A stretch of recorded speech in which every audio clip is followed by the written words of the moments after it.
ladies and gentlemen, and welcome to a packed Eagles nest in Staten Island. We are broadcasting to you from the southernmost shores of New York City, the one and only town without pity. I'm Danny Chanod from Nobody Cares Sports Network. No religion, no politics, just feel-good local sports vibes.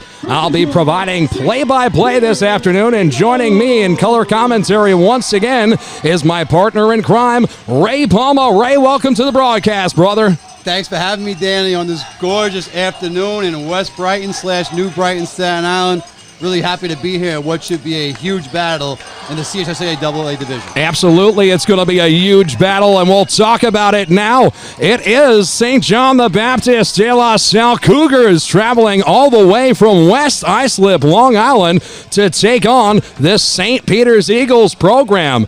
For the Cougars, this is their first official game of the season, seeking a road win here on the southern shores of New York City. They'll be wearing white uniforms tonight, or this afternoon, white tops with white pants. They have red trim around the shoulders, and their numbers are red. On the back, it reads Brotherhood.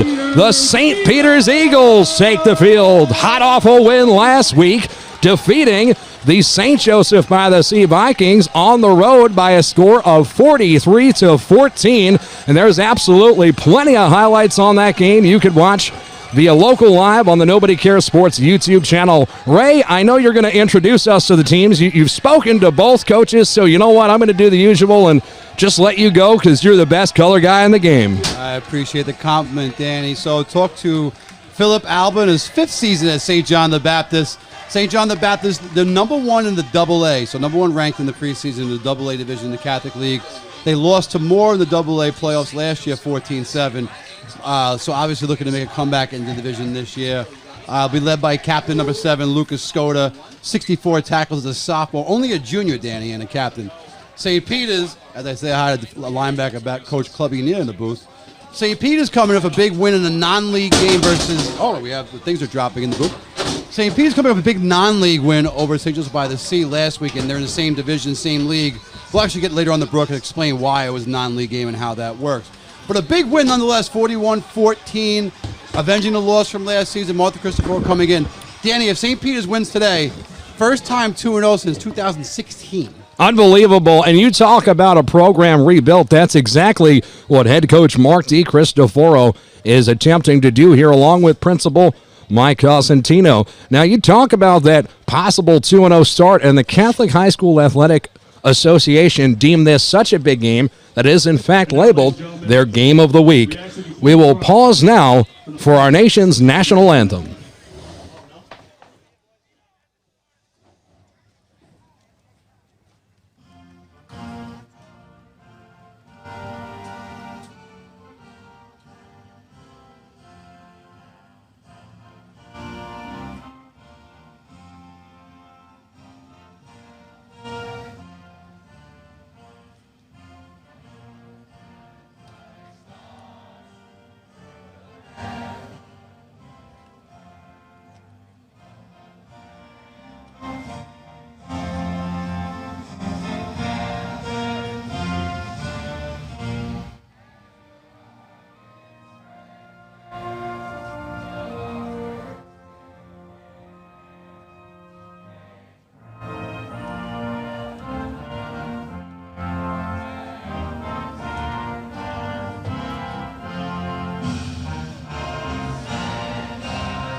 Well, Ray, this place is all sorts of jacked up today as the 12th man is packed out around the 30-yard line behind the St. Peter's Eagles home bench. It's about to be a capacity crowd. But right now, ladies and gentlemen, it's the captains for the Cougars making their way out onto the field. And I want to give a big shout-out to Ray Palma, my color commentator, who provided me with not only rosters this week for St. John's Cougars, but also in numerical order. Where would I be without him? So here's your captains. Number 4, Michael Wheat, out on the field along with Luca Skoda. Number 7, number 22, Andrew Simmons. He's a running back. And number 20 out there as well. That's Caligero Rosado. And for the Eagles, Ray, who do you got on the field? Oh, put me on the spot, Danny. No, number 1, that's like Sweeney's number 1, Matthew Sweeney. Senior captain, was that 8? Looks like 8, Joe Jacobak. To Joe Jack, one of the stars of last week's game. Number 66 is Howard James. 52 is a captain. 52 is Langelo, Frank Langelo. And Danny, I can't see the other cat. Looks like 26, and 26 would be Gregory Jose Martinez, a junior. Fantastic stuff, Ray. You got great eyes, and the people at home appreciate you. Shout out to Grandma and Grandpa down there in Florida that can't come up to watch the game. You're tuning in on it live right now with our good friends at Local Live. Shout out to Chris, John, Kevin, everybody up in the studio in Connecticut doing a fantastic job. The referees for today's ball game are out there explaining the rules to the captains and letting them know which side of the coin is heads and tails. Our clock referee today in the booth is Bob Molina. He's absolutely the best in the business, Best and we're always happy to have Bob in the booth with us. So we'll see you now as who will win the coin toss. Here's the flip. It is up, and it looks like St. Peter's has won the toss, and they have elected to receive the ball here in the first half. That's notable, Danny. Coach Cristoforo, as a head coach, traditionally would defer in these situations. Took the ball last week, was worked out with a 97-yard kick return, and the second week in a row is going to call for the ball offensively. Aggressive move for the Eagles offense. Absolutely an aggressive move. And we saw a lot of aggression with this team last week as they traveled to Huguenot, Staten Island, to face off against a familiar foe in St. Joseph by the Sea. They were aggressive from start to finish, and moreover, special teams played a very big part in their opening day win on the road. It was Jeremiah Williams who got them out to a hot start, returning the kick all the way down inside of the Vikings 5 on the very first play of the game. So we'll see if Williams can replicate that and do it again on the opening kick in this game. Williams replacing his brother. Williams did not play running back last season. Williams exclusively played cornerback. So his first time as a full-time running back. Had one of the best all-around high school football games I've ever watched, Danny. That was special last week. A lot of credit must go to the four returning offensive linemen. When you have continuity on the offensive line, it can open up good things, and St. Peter's offense started up front last week and spread all around throughout the entire offense. Excellent stuff all around. It is Eddie Rethorn and Jeremiah Williams back deep to receive for St. Peter's. That's going to be a problem. Williams showed the explosiveness last week, and we've seen Rethorn as well, both capable of breaking one anytime. Danny now giving messages to people around. It is a gorgeous, we're going to call it 83. Danny's dripping already. I am dripping more than usual. So. It is, in fact, 83 degrees, cloudy, and extremely humid here in New Brighton, Staten Island today. The Cougars come out to kick, set in a bunch. Now 2 men run out wide, and all other 9 Cougars roll out on the 35. This kicker is a hired assassin. He can kick off the tee, he can punt, and he can kick field goals from within a 50-yard range, and we are underway in the Catholic High School League Game of the Week. It's Williams who has the ball, running right side, and gang tackled by Cougars at the 20-yard line. That's where the Eagles will take over. I mean, I'm no math expert. They caught the ball around the goal line. It's kicked from the 40. It's a 60-yard kick in the air. Certainly don't see that very often, Danny. No, you absolutely don't. And I had the pleasure of speaking with the young man prior to today's game. I saw him warming up. He banged one high off the left field goal post, and I said, yo, my man, what's your range? Lance Mayberg said, I could hit it anywhere within 50 on a day like today. I said, man, you are a hired assassin. So we'll see how special teams plays a role. So far, it's St. John's the Baptist that's won that first battle. A route out of the gun. The give is to Williams. He goes left side. And the hog mollies up front just get gobbled up by this Cougar D-line, holding the Eagles to 3 down. There's the outside zone offense instituted this year for the Eagles to protect the edge, create runs on the outside, also obviously open up the passing game in the play action. So it's a similar set now. Bit of a bunch formation. Laureano, the tight end, is now split out all the way wide, one-on-one with the defensive back, top of your screen. 2 men go in motion. Williams, the lone back in the backfield, left hip of the quarterback. Aruda keeps it, and he is swallowed up once again. That's going to be a loss of 1 on the play. 3rd and 11 for St. Peter's coming up. Unsure if that was the designed run or if Aruda just after the bad snap kind of just panicked and took off or attempted to take off. Like you said, Dan, it's going to make it 3rd and long here for the Eagles. Didn't see a lot of this last week as Laureano the field on this 3rd down situation. So maybe thinking less blockers, more speed. As we have 2 wide receivers split out wide. 1 up top, 1 down bottom. Weinberg up top. Williams goes in motion from the bottom part of your screen. Aruda out of the gun, throwing deep, way overthrown. A flag is on the field, way back to the line of scrimmage. You see how high he threw the flag? They had a flag went about 40 feet in the air. That was pretty impressive. Well, they wanted nobody cares to see it because they know I watched it cascade for about 10 seconds. That was impressive. it was beautiful. Now, He might have just graduated from referee schools because he's still got that perfect form. That was beautiful. Best flag throw I've seen all season. Absolutely. I'll have to get that guy's name. Picking the flag up, Danny, so no flag.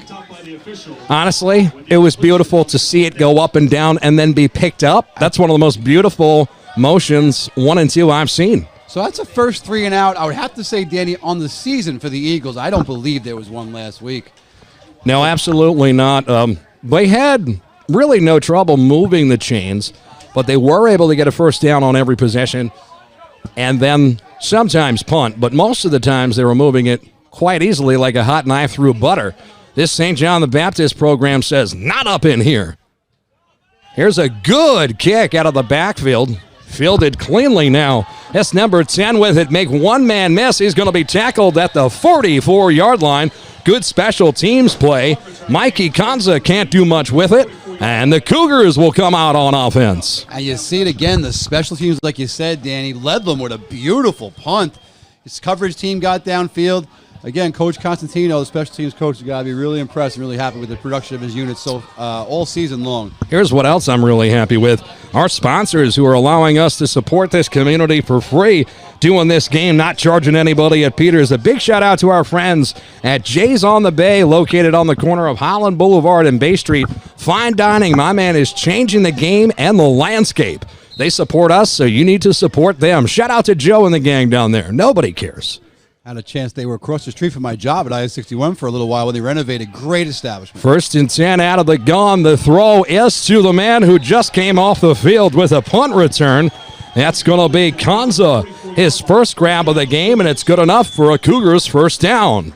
Mickey Kanza, huh? What a name! That's a great name. Sounds Great like a character that would be added into the show Cobra Kai. Yep, yeah. He's got one of those good names. He could be the new Stingray, definitely. Absolutely. Well, now back to the action on the field. The Cougars have marched their way into Eagles territory. It's the quarterback, Kevin Paluski, out of a gun. One man in motion. The give is to the receiver in motion on an end around. Coming right side, he's got a first down and more. Makes one man miss with a stiff arm. He's bounced out of bounds at the 30-yard line. Another 1st and 10 Cougars. Well designed by James Alba, son of head coach Phil Alba. Well designed run there. Got your blockers on the edge and just followed the convoy up the right side, Danny. It was a beautiful design run, and sometimes we talk about how we want to see the offenses go north-south to move those chains, but this team took out a bit of trickery on the opening drive and went east-west, and it paid off for them. A bit of a shotgun I formation now. Yeah, a little fullback in there, so the shotgun fullback offset. The give is to the back. Simmons running right side behind a blocking back, and he is hit hard by our man Joe Jakubowskis, and it's close to a first down marker, a few yards shy. Looks like it's going to be second and about 3 for the Cougars. That's the junior Simmons. Traditionally a running team, St. John the Baptist. Inexperienced at running back. So this is one of Simmons' first carries, making his varsity debut. Also, if you haven't mentioned, first game for St. John the Baptist. They did not play during opening weekend. Absolutely right. And also that fullback, number 44, put your 4s up, Jack Egliardi. He also doubles as a tight end, so you'll see him moving around quite a bit now. He's lined up in that tight end position off the left tackle's hip. The give is to the back. Running left, making one man miss, and a sniper on the field. He trips on the 22-yard line. That saves a first down for the Eagles. It'll be a 3rd and short. Big play coming up. And we've seen, I'd be curious, on a 4th down stop. A field goal is in play here from around the 20. So an interesting down here for the offense. Absolutely. This isn't 4-down territory, as we mentioned, Ray. They have special teams on lock in this game with their field goal kicker in number 6, Lance Myberg. Well within his range right now. The quarterback will keep it. The hog mollies push him way up. He stays on his feet. Touchdown, Cougars! You described it perfectly, Dan. The offensive line for St. John the Baptist is just moving, creating space.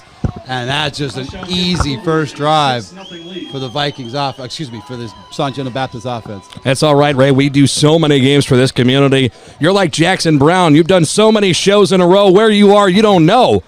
But right now, this is what's happening. The Cougars have a 6-0 lead and trying their best here to tack another one on with Myberg set to kick. For the extra point. He's a lefty, Ray. We got a southpaw kicker. I was wondering if I was watching it through a mirror. I was like, you're going the wrong way. But a lefty kicker. Bang! Take that to the houses across the street. Are you watching, Scouts? That man is D1 material. Wait, did that really go into Clinton Avenue? It literally went into the houses across the street. There's no net there. Wow, that's pretty cool. I hope someone's going to get that ball, old school That style. is a $70 football. Somebody better go get it. Wow. Listen, we'll be back with more high school football action. 7-0 is our score. The Eagles trail. Nobody cares.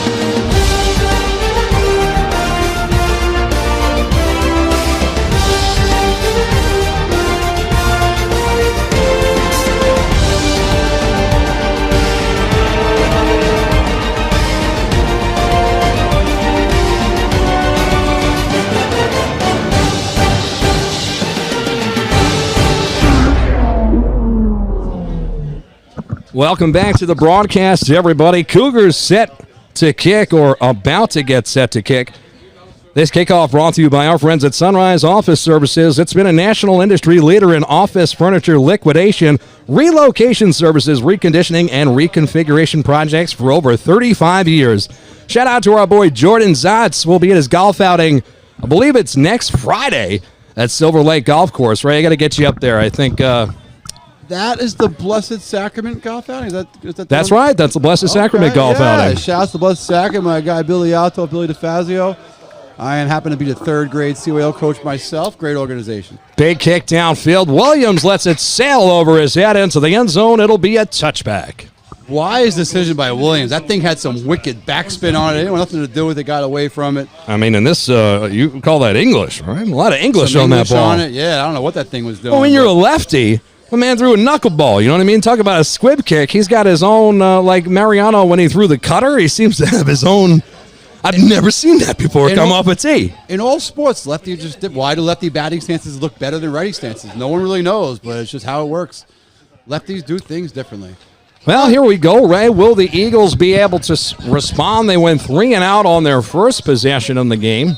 I would expect a big dose of Williams on this drive, Danny. You got big dog Liam McBratney moving along from the left side now to right side. And the give is to William running behind McBratney's hip. He takes a big lick and keeps on ticking. Close to the first down, sticks a 9-yard gain. Flag on the play, Danny, so could be a hold. Could be something on the defense, but just, again, Williams, once he gets his shoulder pads lower, is shown to be an elite running back in this league already this season. Now, we've compared him at times to like a Darren Sproles, how little he is, but how powerful he is running behind that offensive line. Danny, I'll give you a name, and Coach Cristoforo compared him, and it's as high a praise you can give, in my opinion, is Josh Amato, the former Farrell star. Similar size, similar running style. I mean, Amato was, one of the best I've ever seen at the high school level, and that comparison is high praise and very accurate. Penalty on the defense. Yeah, it's a bump them back. 5-yard penalty. It'll be an automatic first down for the Eagles, their first of the game, with 8:13 to go here in the first quarter. I like the slogan, St. John the Baptist. You see iron sharpens iron, process over results. They got brotherhood along the back of their jerseys rather than a name. And I'm just really feeling them, man. They got the paw on the helmets. And like I said, a father and son coaching staff as far as coordinators go, a real family environment. Nice program and organization. Now the give is once again to Williams running left side. He goes B-gap, cutting it back in, and he gets a good chunk on the play, about 6, so it'll be 2nd and 4 from the 42-yard line. If it ain't broke, don't fix it. You got this elite running back. So far, he's been moving it on the St. Peter's offense. Don't overcomplicate things. Keep the ball on the ground and get the ball in Williams' hands. Well, the thing is with this quarterback, Marco Arruda, he's got wheels and an arm. These constant runs are going to set up the play action as we once again have McBratney go in motion with his counterpart Turnbull. The give is to Williams. He goes A-gap running hard, and he is tackled hard. Lucas Skoda making the play. It's just the different formations, all the movement. I mean, it just goes to the level of coaching. This is the offensive coordinator, John Velasquez, has brought up with him. He's been familiar with the Ruta for a long time and taking advantage of the skills of the players and doing what's best for the team, Danny. Big-time play coming up here, Ray. 3rd and 1 for the Eagles. Can they convert from their own 43-yard line? Cougars come out in a stacked front, showing blitz on the left side. Looks like they're changing play, and audible on the field here. Arruda out of the gun, fakes the run, and dropped in the backfield on the keep. It didn't look like a miscommunication. It simply looked like the Cougars blew that play up, and it was these boys right here, Jaden Miller and Lucas Skoda, who were the problem for the Eagles in the backfield. Brings up 4th down. Well, I think you called it, Danny. The play was, after the runs, they tried to run the ball with Arruda. I honestly think if you got to keep it simple, keep putting the ball in Six's hands, forcing the punt. Second punt of the day. I didn't have the second punt of the season. Mikey Kanza back deep to receive for the Cougars. The kick is up, and it is a beautiful one off Ledlam's foot. Cougars are going to let it bounce, and it takes an Eagles bounce. Looks like this one will be down at the 24-yard line. It took an Eagle bounce and then just kept staying east-west. It never went further down the field. But possession for the St. John the Baptist here at the 24-yard line. Hey, man, 6 minutes to go, 5:57 to be exact. That's our clock, ref. Saying it, you know what I mean? What do you got? You want to do a little sponsor drop here, Ray? Let's do it. I can do a sponsor drop. I want you to. Right now, we got our friends DPM Contracting. Damian McCaig, assistant coach up at Curtis High School. They do all phases, interior and exterior contracting. One-stop shopping with Damon McCaig and his people over at DPM Contracting. Fully licensed and insured. This isn't some mom-and-pop operation. This is a business. They sponsor Nobody Cares. There's great people. Reach out to them for all of your contracting needs. Peluski out of the gun. Simmons, the running back, somewhat in a shotgun. I formation. 3 wide receivers, 2 right, 1 left. Single coverage up top. The give us to the back, Simmons. He's running right side. He's at the 2nd level, and that's a good chunk on 1st down, picking up at least 6, a manageable 2nd and 4, a long 4 for the Cougars. Formation's fascinating, Dan. So the 3 receivers spread you out somewhat, so you got to account for the receivers.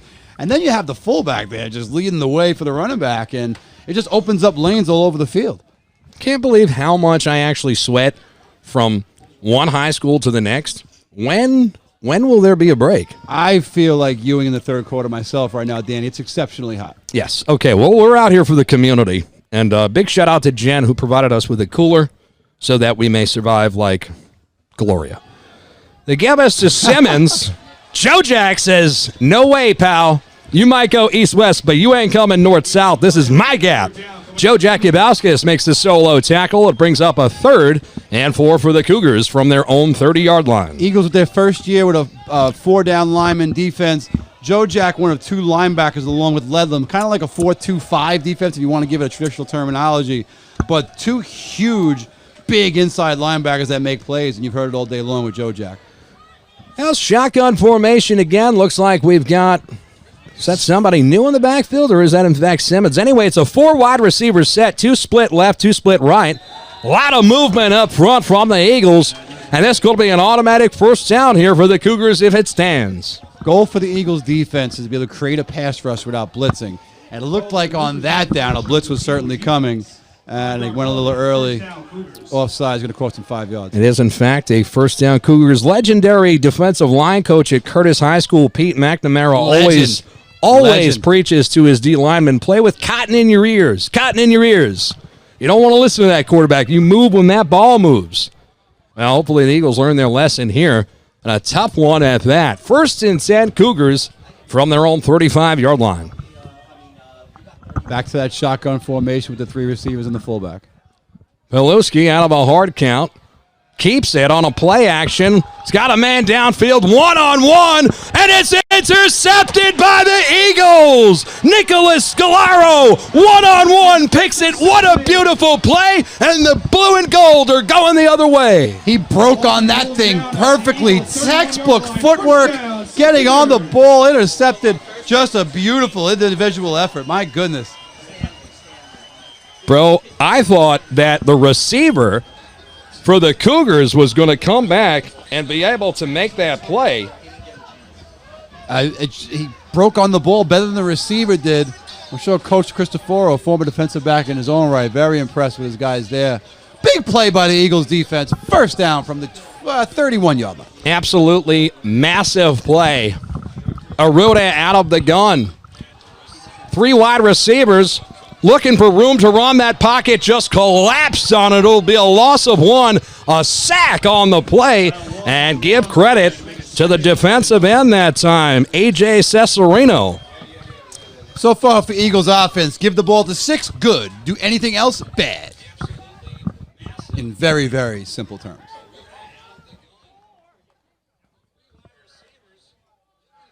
Danny, do I hear you? I heard the phone talk. I didn't know what was going on. I heard Danny. There's a lot happening. Danny is also running the stats department. Aruda back in the shotgun. Williams behind him. Motion right. Liam McBratney and Turnbull go in motion.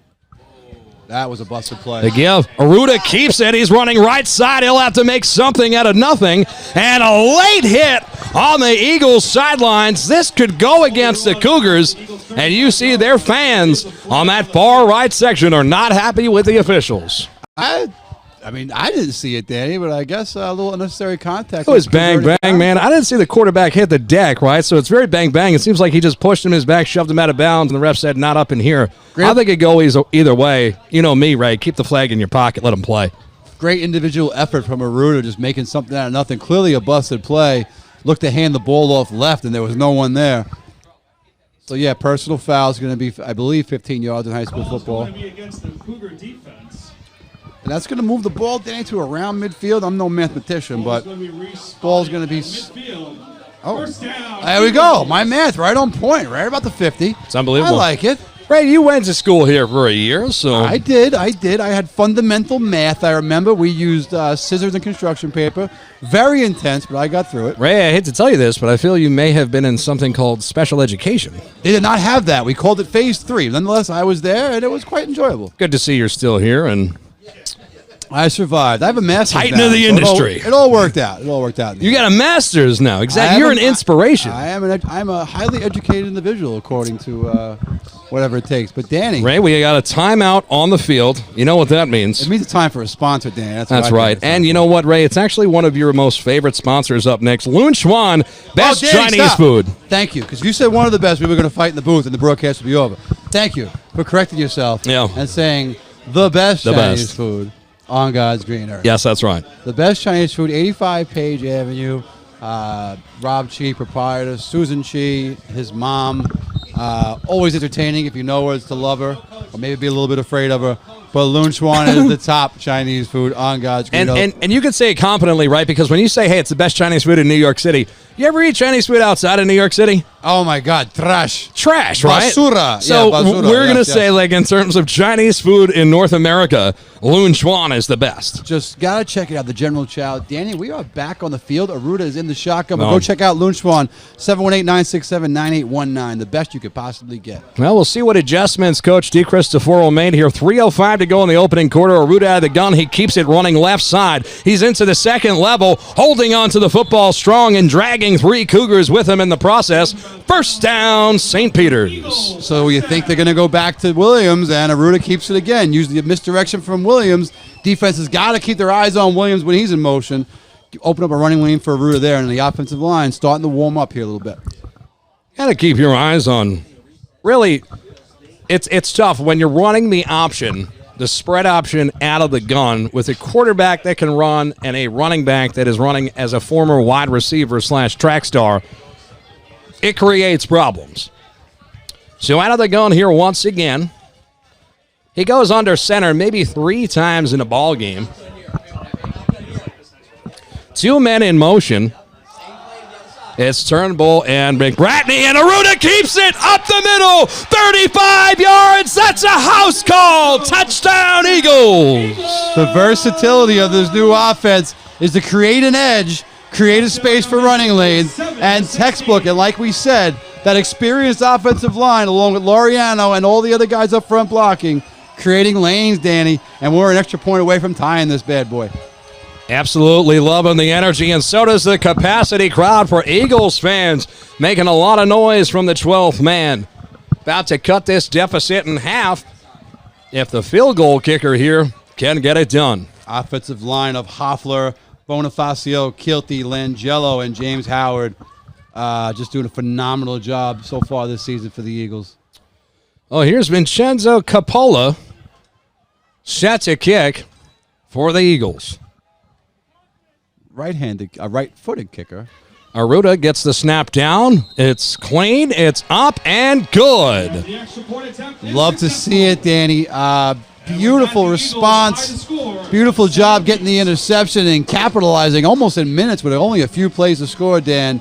And that's going to bring this game to a 7-7 tie. Back with more high school football action from the Forgotten Borough. Nobody cares. Let's go, baby. 14-7.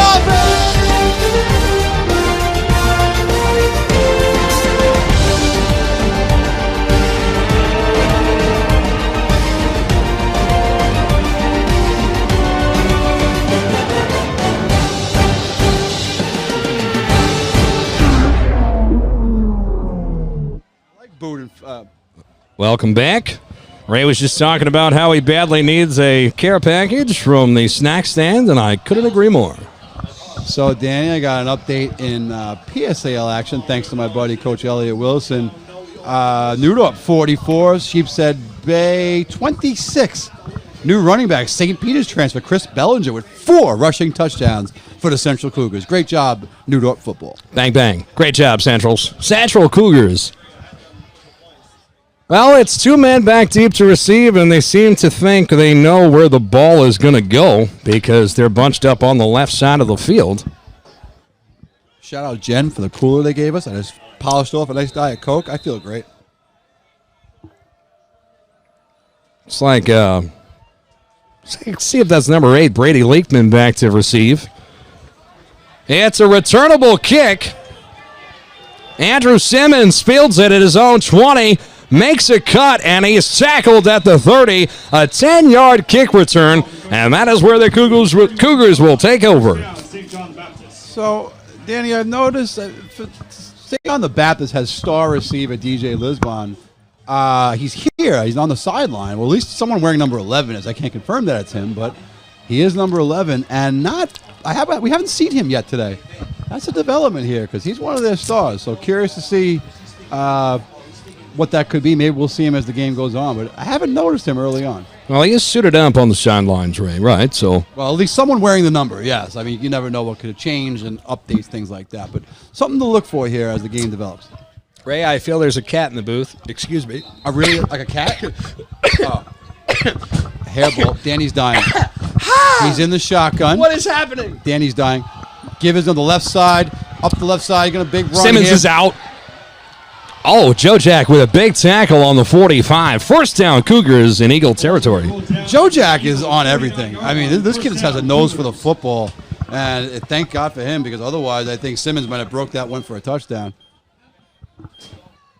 St. John the Baptist with a similar offense. A little more spread out, I guess, as opposed to setting the edge as much. But a lot of movement, a lot of different options once they break a huddle.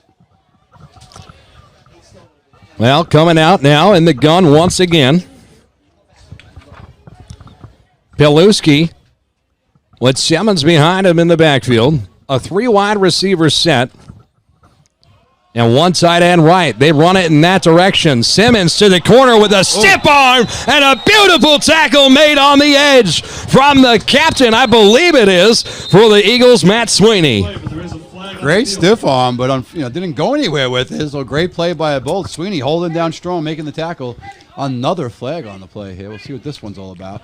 Well, you got to remember it's early on in the season, and it is, in fact, the first game here for St. John, so I'll be working out the kinks. And if you don't mind, while we do this, I want to give a huge shout-out to Jane DeCristoforo. She's like a mother to me, and literally the mother of St. Peter's head coach Mark DeCristoforo. Has not been feeling all that well lately, but I know she wasn't able to watch last week, Danny, but I know she's watching today right now and rooting on your son. So Aunt Jane, Mrs. D, Mom, Grandma, goes by a lot of names, but we all love you here at Nobody Cares Sports, rooting for a speedy recovery, and go Eagles. Get well, Mrs. D. We appreciate you, Mrs. D, and we need all the fans we can get, so we'll make sure to put a fruit basket together for that lady, will you, Ray? Absolutely, and shout out to my guy, Mr. D, who's on the sidelines, taking up his place over here on the Eagles sideline, rooting on his son, Mark Christopher. Looks like we have a holding penalty against the Cougars. That's going to drive them back 10 yards. They'll replay first down, 1st and 20 from their own 39-yard line. Not ideal if you're St. John, that's for sure. Laureano, traditionally the tight end on this Eagles team. Now you see him lined up at defensive tackle, so it's one of those players, Ray, that's just always looking for contact on the football field. You say you want to be on the field at all times? Yeah, I just want to hit people. All right. That's, you know what? That would be Laureano. Sometimes life's that simple. Out of the gun, the throw right side is off the receiver's hands, and a big hit. Yeah, my man laid the wood, Nicholas Scalaro, and getting up and unhappy is the receiver on that play. Little bit of extracurricular activity from Shamir Lisbon. It's going to be 15 yards. There's going to be a first down for St. John the Baptist. There's just no need. The ball's clearly out of his hands. It's against St. John the Baptist for retaliation. That was a clean hit from the defensive back, in my opinion. I thought the hit might have been a little unnecessary, a little bit late. They're calling it on. It is, in fact, against the Eagles. Yeah, I mean, Danny, the ball was through his hands. Man, I thought that was a clean hit. It's bang, bang. If he makes the catch, you got to hit him right away. I think it was bang, 3, 2, 1, bang. I don't think there was bang, bang on that one. Well, let's see what it is. None of us know what the call is. Okay. Don't know what's happening here, Danny. It's okay. We'll Nobody find out does. eventually. We'll relay the information when it comes. That's all we can do. So, referee's going to come over to the sideline here. It looks like it is against the Eagles. Yeah, I mean, it's got to be unnecessary roughness on 13 there. Looks like it's a 15-yard penalty. Yeah, just the ball was gone. It was past them already. You have all the momentum in the world. Eagles last week penalized, I believe, 14 times for over 150 yards. So, penalties bug continues to bite them again. They got our message from the booth that we were dying, so shout out Gatorades. I love the Gatorades. And we got Starburst and Swedish Fish, which we can't eat on the air. Yeah, those are no-goes. I think at halftime we're going to get me one of them pretzels. Eagle pretzels, always nice. Okay. So the referees are all sorting this out as we go through our Swedish Fish and Starburst here that were brought to us in the booth. Shout out to Jen and the wonderful people over at St. Peter's. Always such good hosts to us. Here we go, a 2nd and 7 in Eagles territory. 1:11 to go here in the opening quarter. Great game so far in the Catholic High School Game of the Week. Can we put in a request for an air conditioner in the booth going forward, perhaps? Listen, dude, I'm going to put in a request for a personal trainer while I'm at it. I'm sure they have one here at Peters. Should be no problem. I'll take it. All right, so after the penalty, which a little debated as to whether or not, whether you agree with it or not, it was certainly not worth the risk reward there. So Watch out for number 1, Chris King, bottom of your screen.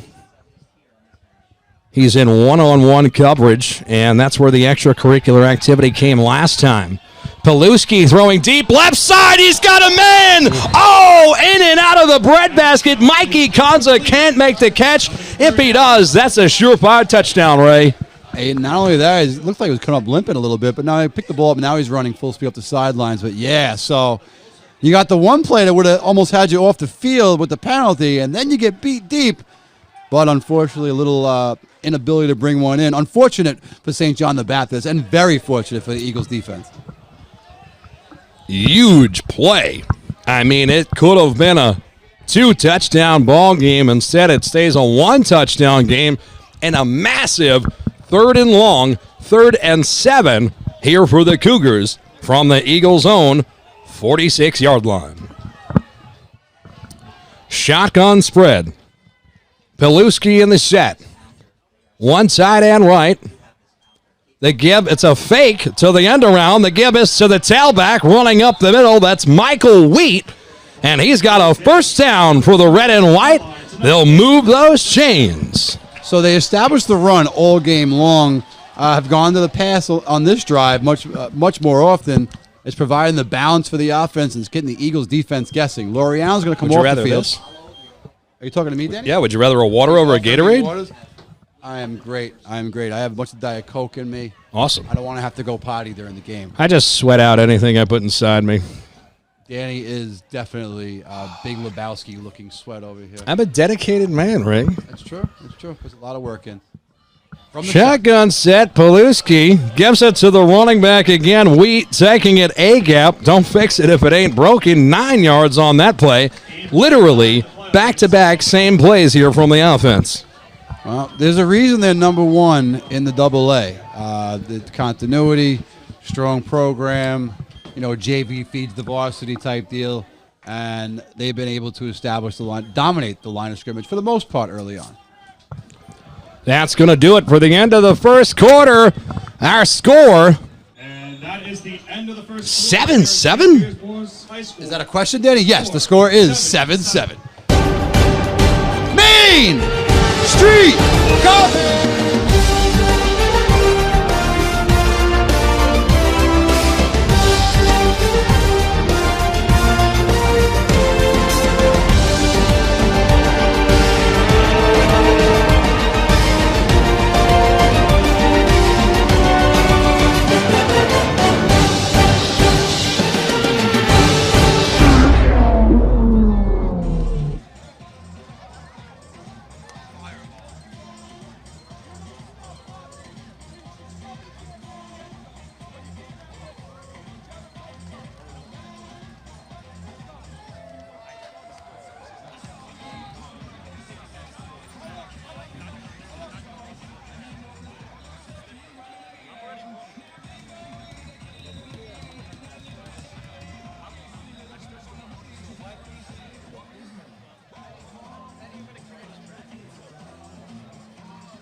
As we come back, Danny Chanod, he's got himself what looks like something from Dunkin', like an egg sandwich type breakfast sandwich here.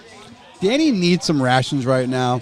And I remind you, I just show up. I walked in about 1:05 for a 1:30 kickoff, sat down, had some notes, ready to go. Danny was here at 9:30 this morning, setting things up, moving things around. He always wears a button-down shirt, if you're unaware. I'm not sure why, but the button-down shirt leads to excessive sweating. that is wildly impressive. He said he had a Nobody Cares shirt on earlier. Nonetheless, so if you're St. John the Baptist, you've shown you can establish with the run. The pass has gotten you a pass interference penalty as long as a wide open down the sideline incomplete. Looking long again, up the left side, looking towards number 1, going to be a little long and incomplete. He was looking long to number 1, Chris King, 6'2", 195. So again, the offense for St. John the Baptist is very versatile, can do a lot of different things. And there is another flag on the field. There have been flags on 3 of every 4 snaps here early on. First quarter took about an hour. So we're going to find out what the flag is, which we spent a lot of time doing today, Danny. Flag's been a big part of the game early on, have hurt both teams. Some flags more warranted than others. We'll see what the call is there. Big game here, Danny. So you got St. John the Baptist is, a number 1. This is like a number 1 versus number 8 as far as the Catholic League preseason standings and preseason rankings. So a huge scenario. We'll talk more about it as the game goes on. But a huge opportunity for St. Peter's here early on to really gain some power points. Because so far, while St. John the Baptist has been very impressive, this does not look like a number 1 versus number 8 seed type matchup. It looks relatively even. There also looks like a lot of flags. Well, we always talk about that first game of the year, right? So they only had a scrimmage last year, right? Oh, last week. Yeah, so first game for St. John the Baptist. The Eagles obviously had the first game of the year with C. I believe it's called open weekend. You can elect to play and not to play. I'm sure there's advantages both ways, whether you want to have a game with less practices or just take the opportunity to get the practices in. Looks like the referee, he's talking to the coach, looks to accept a decline, but it's going to be against the offense. There was a long pass play on the left sideline, so I'm going to guess it was some form of a hold. And it'll remain second down, going to be second and long for the St. John the Baptist offense. Are we going to a sponsor, Danny? I mean, I always try to, whenever we're dragging around, so I want to give a shout-out to St. Peter alumni and one of the only men to win a New York City basketball championship. And our friend Danny Mills over there, Ruddy and Dean, a proud supporter of Nobody Cares Sports, located on the episode of the North Shore, offering the freshest seafood, prime-aged steaks, signature sides, and decadent desserts, and award-winning wine collection. Shout out to everybody over there, Ruddy and Dean. Go see Danny, great guy, Staten Island staple, and the only pure steakhouse located on Staten Island. You said it, mister. Another flag now, possibly a false start. Timeout, St. Peter's called on the field. Well, you want to keep things right here. You don't want to give away those 5 yards. Hopefully you don't need that timeout here at the end of the second quarter here. So a slow-moving game between a lot of passes, Danny, a lot of flags. You get a lot of flags, a lot of passes. Clock doesn't run as much. And another thing, Ray, I want to, while we're on the topic of Ruddy and Dean just for a moment as we have a break here. Recently I was covering the Savannah Bananas at the baseball stadium. And, we had a press pass, right? I had to go into the stadium and all that. And I said, listen, I can't be in the stadium just eating this food. So I said, let me go to Ruddy and Dean across the street, get dinner. Let me tell you how mad Danny was when he came over to my table and saw that I was eating chicken parmesan at a steakhouse. Oh, well. Right? And he's like, you eating chicken at my steakhouse? And I was like, listen, man, I haven't had a good chicken parm in a while. It's really good. So long story short, he's upset. I got to go back and try the meat. Well, that's Danny's fault. Because I happen to order the chicken. I'm a huge chicken hero fan, like a fried chicken sandwich, fried chicken hero. Right. He has one that's on special often, maybe not every day, but often. It's the best on the island. Oh, there you go. So, yes, I would love to go to have a phenomenal sit-down steak as well. But when you offer other things that are so good, I mean, you're a victim of your own versatility, Danny. Sorry, yeah. But when it's all that good, you're going to have to buy and everything. Slamming anyway. Back to the action on the field. The throw is left side to the fullback, who makes the catch. It's a gain of about 7 on the play. Jack Agliardi brings up a 3rd and 3 here for the Cougars in Eagle territory. We talk about this field goal kicker that this team has from West Islip, Long Island. He's got a range of anywhere under 50, he feels. So we'll see if he's right there. And we've got movement left side. The Eagles continue to shoot themselves. That's captain. Yeah, you don't need senior captains making those kind of mistakes. Frank Langelo jumps off sides, and he's going to trot off the field now and get an earful from his coaching staff. New personnel comes onto the field for a first and 10, so it seems like they brought in the big boys for third and short, and now a personnel change as the Cougars go back to a first and 10 set. I don't see a total number here, Danny, but there's got to be a good 60, 70 people on this team here for St. John the Baptist. Very deep, a lot of personnel groupings, extremely well-run organization and operation. Absolutely. It's a 3 wide receiver set now for the Cougars. They've got Chris King left. Kanza on an island by himself on the right side. Lisbon next to King. You're right. Kanza is on an island up top by himself. Quarterback fakes, now throws deep, one-on-one. King in the corner, can't make the catch. Extracurricular activity after the play involving the quarterback. And for the St. Peter's Eagles, it's Dominic Capuano getting involved in the heat. Laureano coming in to kind of calm Capuano down, and I think if Laureano's coming at you and telling you to do something, you better do it. So good job, good leadership from Laureano, one of the probably future college football players on the St. Peter's team, maybe as a tight end, maybe as a defensive lineman, but all-around athlete for the Eagles and showed great leadership there with his teammates. So it is a 2nd and 10 for the Cougars. They took a home run shot on 1st and 10. Now they have King one-on-one on the bottom part of your screen. 2 wide receivers up top. Simmons, the back. He gets the ball, stutter step, moving left side, makes one man miss. He picks up about 6 yards on the play. 2nd and 4 coming up for the Cougars. Absolutely gorgeous Emmitt Smith type run. Hits the hole hard, big cut left. You know, there's a lot of running backs. That might be a 2-3 yard game, but this kid just gets his shoulder pads low, creates space, and the offensive line has been, we've given a lot of credit to the St. Peter's offensive line. By the time we met the St. John Baptist offensive line, it's moving people up front. Somewhat reminiscent of how Jeremiah Williams kind of hide behind the offensive line and explodes in the gap. You're seeing that same running style from Simmons. He's shorter than his own lineman, and he just kind of appears and cuts and goes. Out of a gun now. Quarterback throwing right side. He's got a man. It's complete to Kanza. Makes one man miss, turning it inside. He's tackled inside the 5-yard line. 1st and goal, Cougars. We're in a tie game, 7-7. They're looking for the go-ahead touchdown. 10:42 to go here in the first half. Offensive coordinator James Alba is putting on an absolute clinic along with his staff here today in versatility. We talked about it a minute ago. About how that a receiver, Kanza, was out right. They didn't go to in the big package here, Danny. It's going to be a quarterback keep. And still on his feet, rumbling, and the ball comes out. I think they're going to blow it dead, seems like, with the whistle there. 2nd down, it stays. St. John's keeps the ball inside the 3-yard line. It's good. They're going old-fashioned, like, tush-push here, Dan. Just stack up the line and everybody just pushed the quarterback forward. At least that was the play there. It's the patented Tom Brady. Just push him. Just push him. Stay on your feet.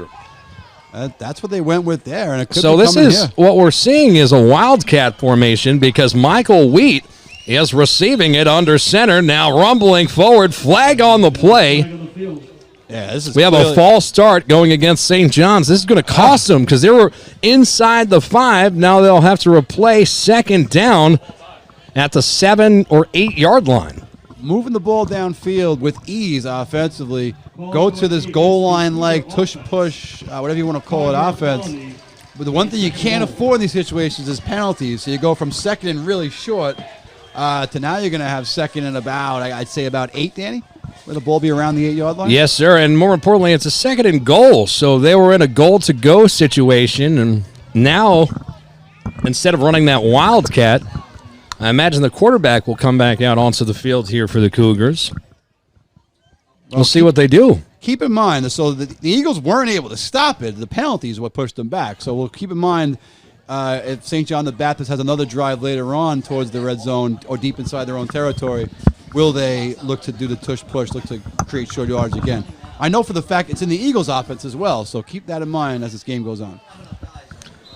Waiting for the call to come in from the sidelines now, and it looks like a delay a game. St. John the Baptist does not have 11 players on the field right now, so it looks like they're a man short at least. 1, 2, 3, 4, 5. I mean, I count 8. I don't know what's happening. Martha Cristoforo is almost at midfield. A lot of confusion today, Danny. Yes, I find I'm very disoriented when I'm dehydrated. Well, I'm actually not you. I'm more referring to just like I don't know what's happening. It might be a false start. I think that was. So another false start. Both teams with the penalties, Dan, have been shooting themselves in the foot all afternoon. And this game has been at a glacier pace. I like that reference. Yeah, I like glaciers.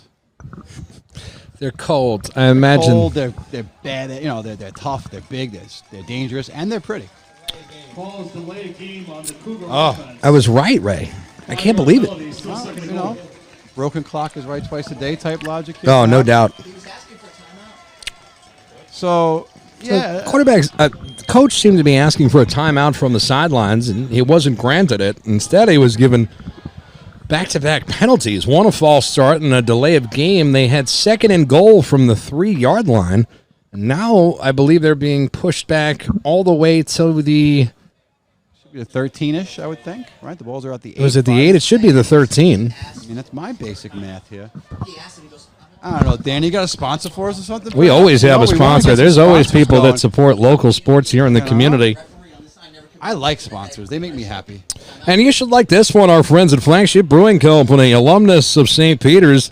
Unforgettable beer brewed in the Forgotten Borough. You can join us at 40 Minturn Street at our annual Christmas Toy Drive, Saturday, December 9th from 7 to midnight. Make sure you come down. It's the Nobody Cares Sports Annual Christmas Party down there at Flagship Brewing Company. Go see my guy Jay McGinley on Saturdays. Go see my uncle Ricky Gregg on Sundays. We have our own brewery here on Staten Island. Sure do, pal. Staten Island, born and raised, as the hoodie says. Not just beer, also apparel, seltzers. They have slushies. Also, Flagship Brewery available for rent. You want to have a private party? You want to go down? You want to, maybe bring in your own food or have it catered, or go through Flagship as well. They have options. A lot of different, and most of the word affordable. You don't hear that very often in today's society. But Flagship Brewery, a massive space, can fit, I would imagine, I don't want to give numbers because I didn't really look this up, but I would imagine well north of 100 people, probably more than that, can accommodate. They work with you, and like I said, at a great price. So go check out Jay Sykes, Maddie McGinley, and all the great people at Flagship Brewery. We have our own brewery, Danny. How cool is that? Staten Island had breweries for years, Ray. I mean, they had multiple breweries. So, well, it's a big shout out to Flagship, though, who is reuniting the brewery industry, and they're the first of many to settle here in the unforgettable borough or forgotten borough.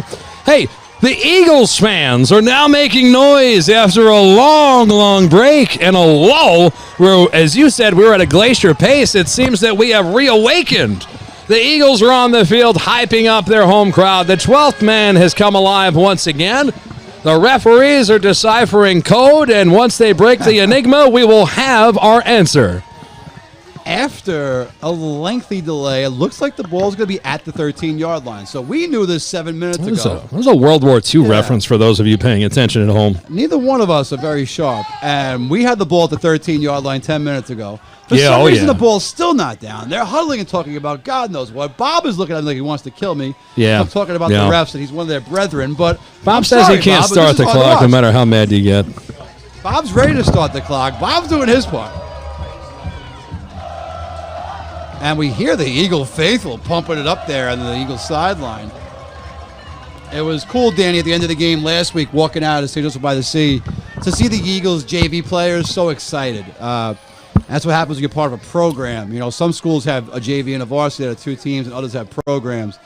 Yeah, for St. John the Baptist and for the St. Peter's Eagles, that's the case here. So, Ray, that was a 5-minute delay in real time as the referees figure out back-to-back penalties. What was a false start followed by a delay of game. And the ball has yet to get going. Now, I'm not saying anything about what's going on with this referee crew on the field. I just don't know. I just don't really know what's going on. No one does. I don't think they do either. Just put the ball down. Let's play some football here. My goodness, figure it out and go. You know what's funny? Shout out to AB Entertainment that just put on Hip Hop Parade. It's like the Eagles fans just forgot what was happening and started throwing their hands around. So I was once on a jury and I walked in and we all agreed the guy was guilty. So we all agreed the guy was at fault. We were going to award the other person money. And we spent hours debating how much money. And I said, enough of this. Just pick a number and go. That's what you got to do here with these penalties. So they're now moving off the 13-yard line. Oh, doctor. Back inside the 10. This is what we call controversy. Oh, this ref's come over to Bob to explain. 9-5-2 5-5-2 on the clock. 5-5-2 or 9-5-2? I heard a 9. Is it a 5? We don't know. 9-5-2 on the clock. All right, so the St. John's the Baptist sideline started waving their hands and pumping up the crowd on the far right side of the field. And now, ladies and gentlemen, we have a timeout. We must want to read more sponsors, Danny. The referees must want sponsors. We absolutely want to read more sponsors. Back after this with more sponsors. Nobody cares. Main Street Coffee!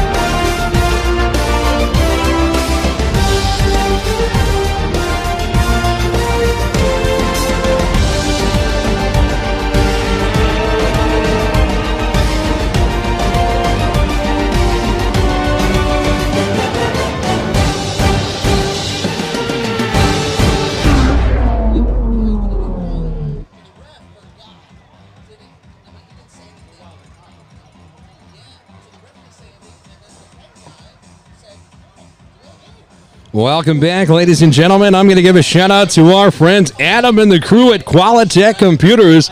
They make IT happen, specializing in laptop, desktop repair, virus removal, data recovery, network design, and so much more. Qualitech Computers, we wouldn't be anywhere without you, a proud new supporter of the Nobody Cares Sports Network. You're on. An explanation here from one of the coaches from St. John the Baptist. So the head coach St. John the Baptist said they were going to run the clock down and then call timeout. Clock ran down, but the referee did not give him a timeout. So then the head judge called the delay of game, but the other ref said he would give him a timeout as soon as the clock ran down. So the other referees talked, and that's eventually what happened. So a timeout was agreed to when the play clock got to 1. You know, Ray, when I was in kindergarten, we played a game called Telephone, and at the end of the game, nobody knew what the heck was going on. Quite similar. Yes, and there's still communication going on with Coach Martha Cristoforo. Martha Cristoforo wants the delay of game, and I guess his claim might be that Philip Alba didn't actually give the physical signal with the hands for a timeout, so maybe Martha Cristoforo has a case. But as a coach, I know if you tell a referee, I want a timeout here after the missed free throw or when the play clock runs down, things like that, the referee, generally speaking, blows the whistle for you. So little great job by Phil Alba arguing his case and winning, because that ball was on the 13-yard line at one point. Well, ladies and gentlemen, after football's back! An 8-minute delay, it's 2nd and goal from the 8-yard line. Shuffle pass, Simmons right side, touchdown Cougars! After a really long delay, he had a convoy on that right side. And the dominant performance from Simmons making his debut, very impressive. 13-7 St. John the Baptist. Hey, man, that is a go-ahead touchdown and one that the Cougars were knocking on the door for seemingly an eternity. Finally punch it in. Mr. Momentum will not change his address here in the first half. We'll see if this kicker can tack on an extra point and make it 14-7. So many things, you know, it was 2nd and 3 from the 3, he went back to the 8. Then it was at the 13, back to the 8 again. But then ultimately, the dominance of Simmons and the performance from the St. John the Baptist offense as a whole opens up the lane on the right side.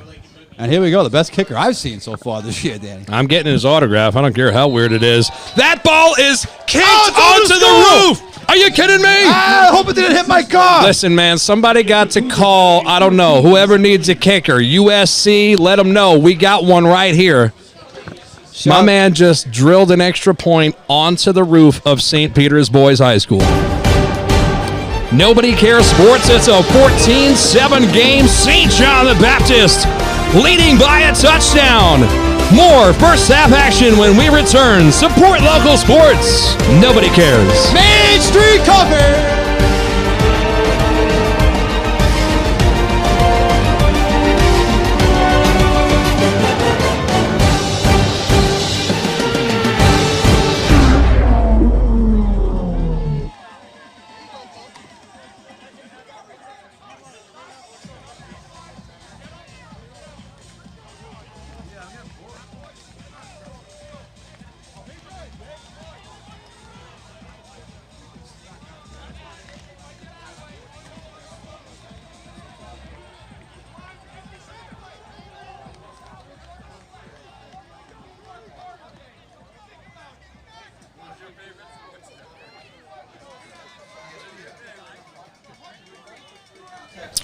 Welcome back, ladies and gentlemen.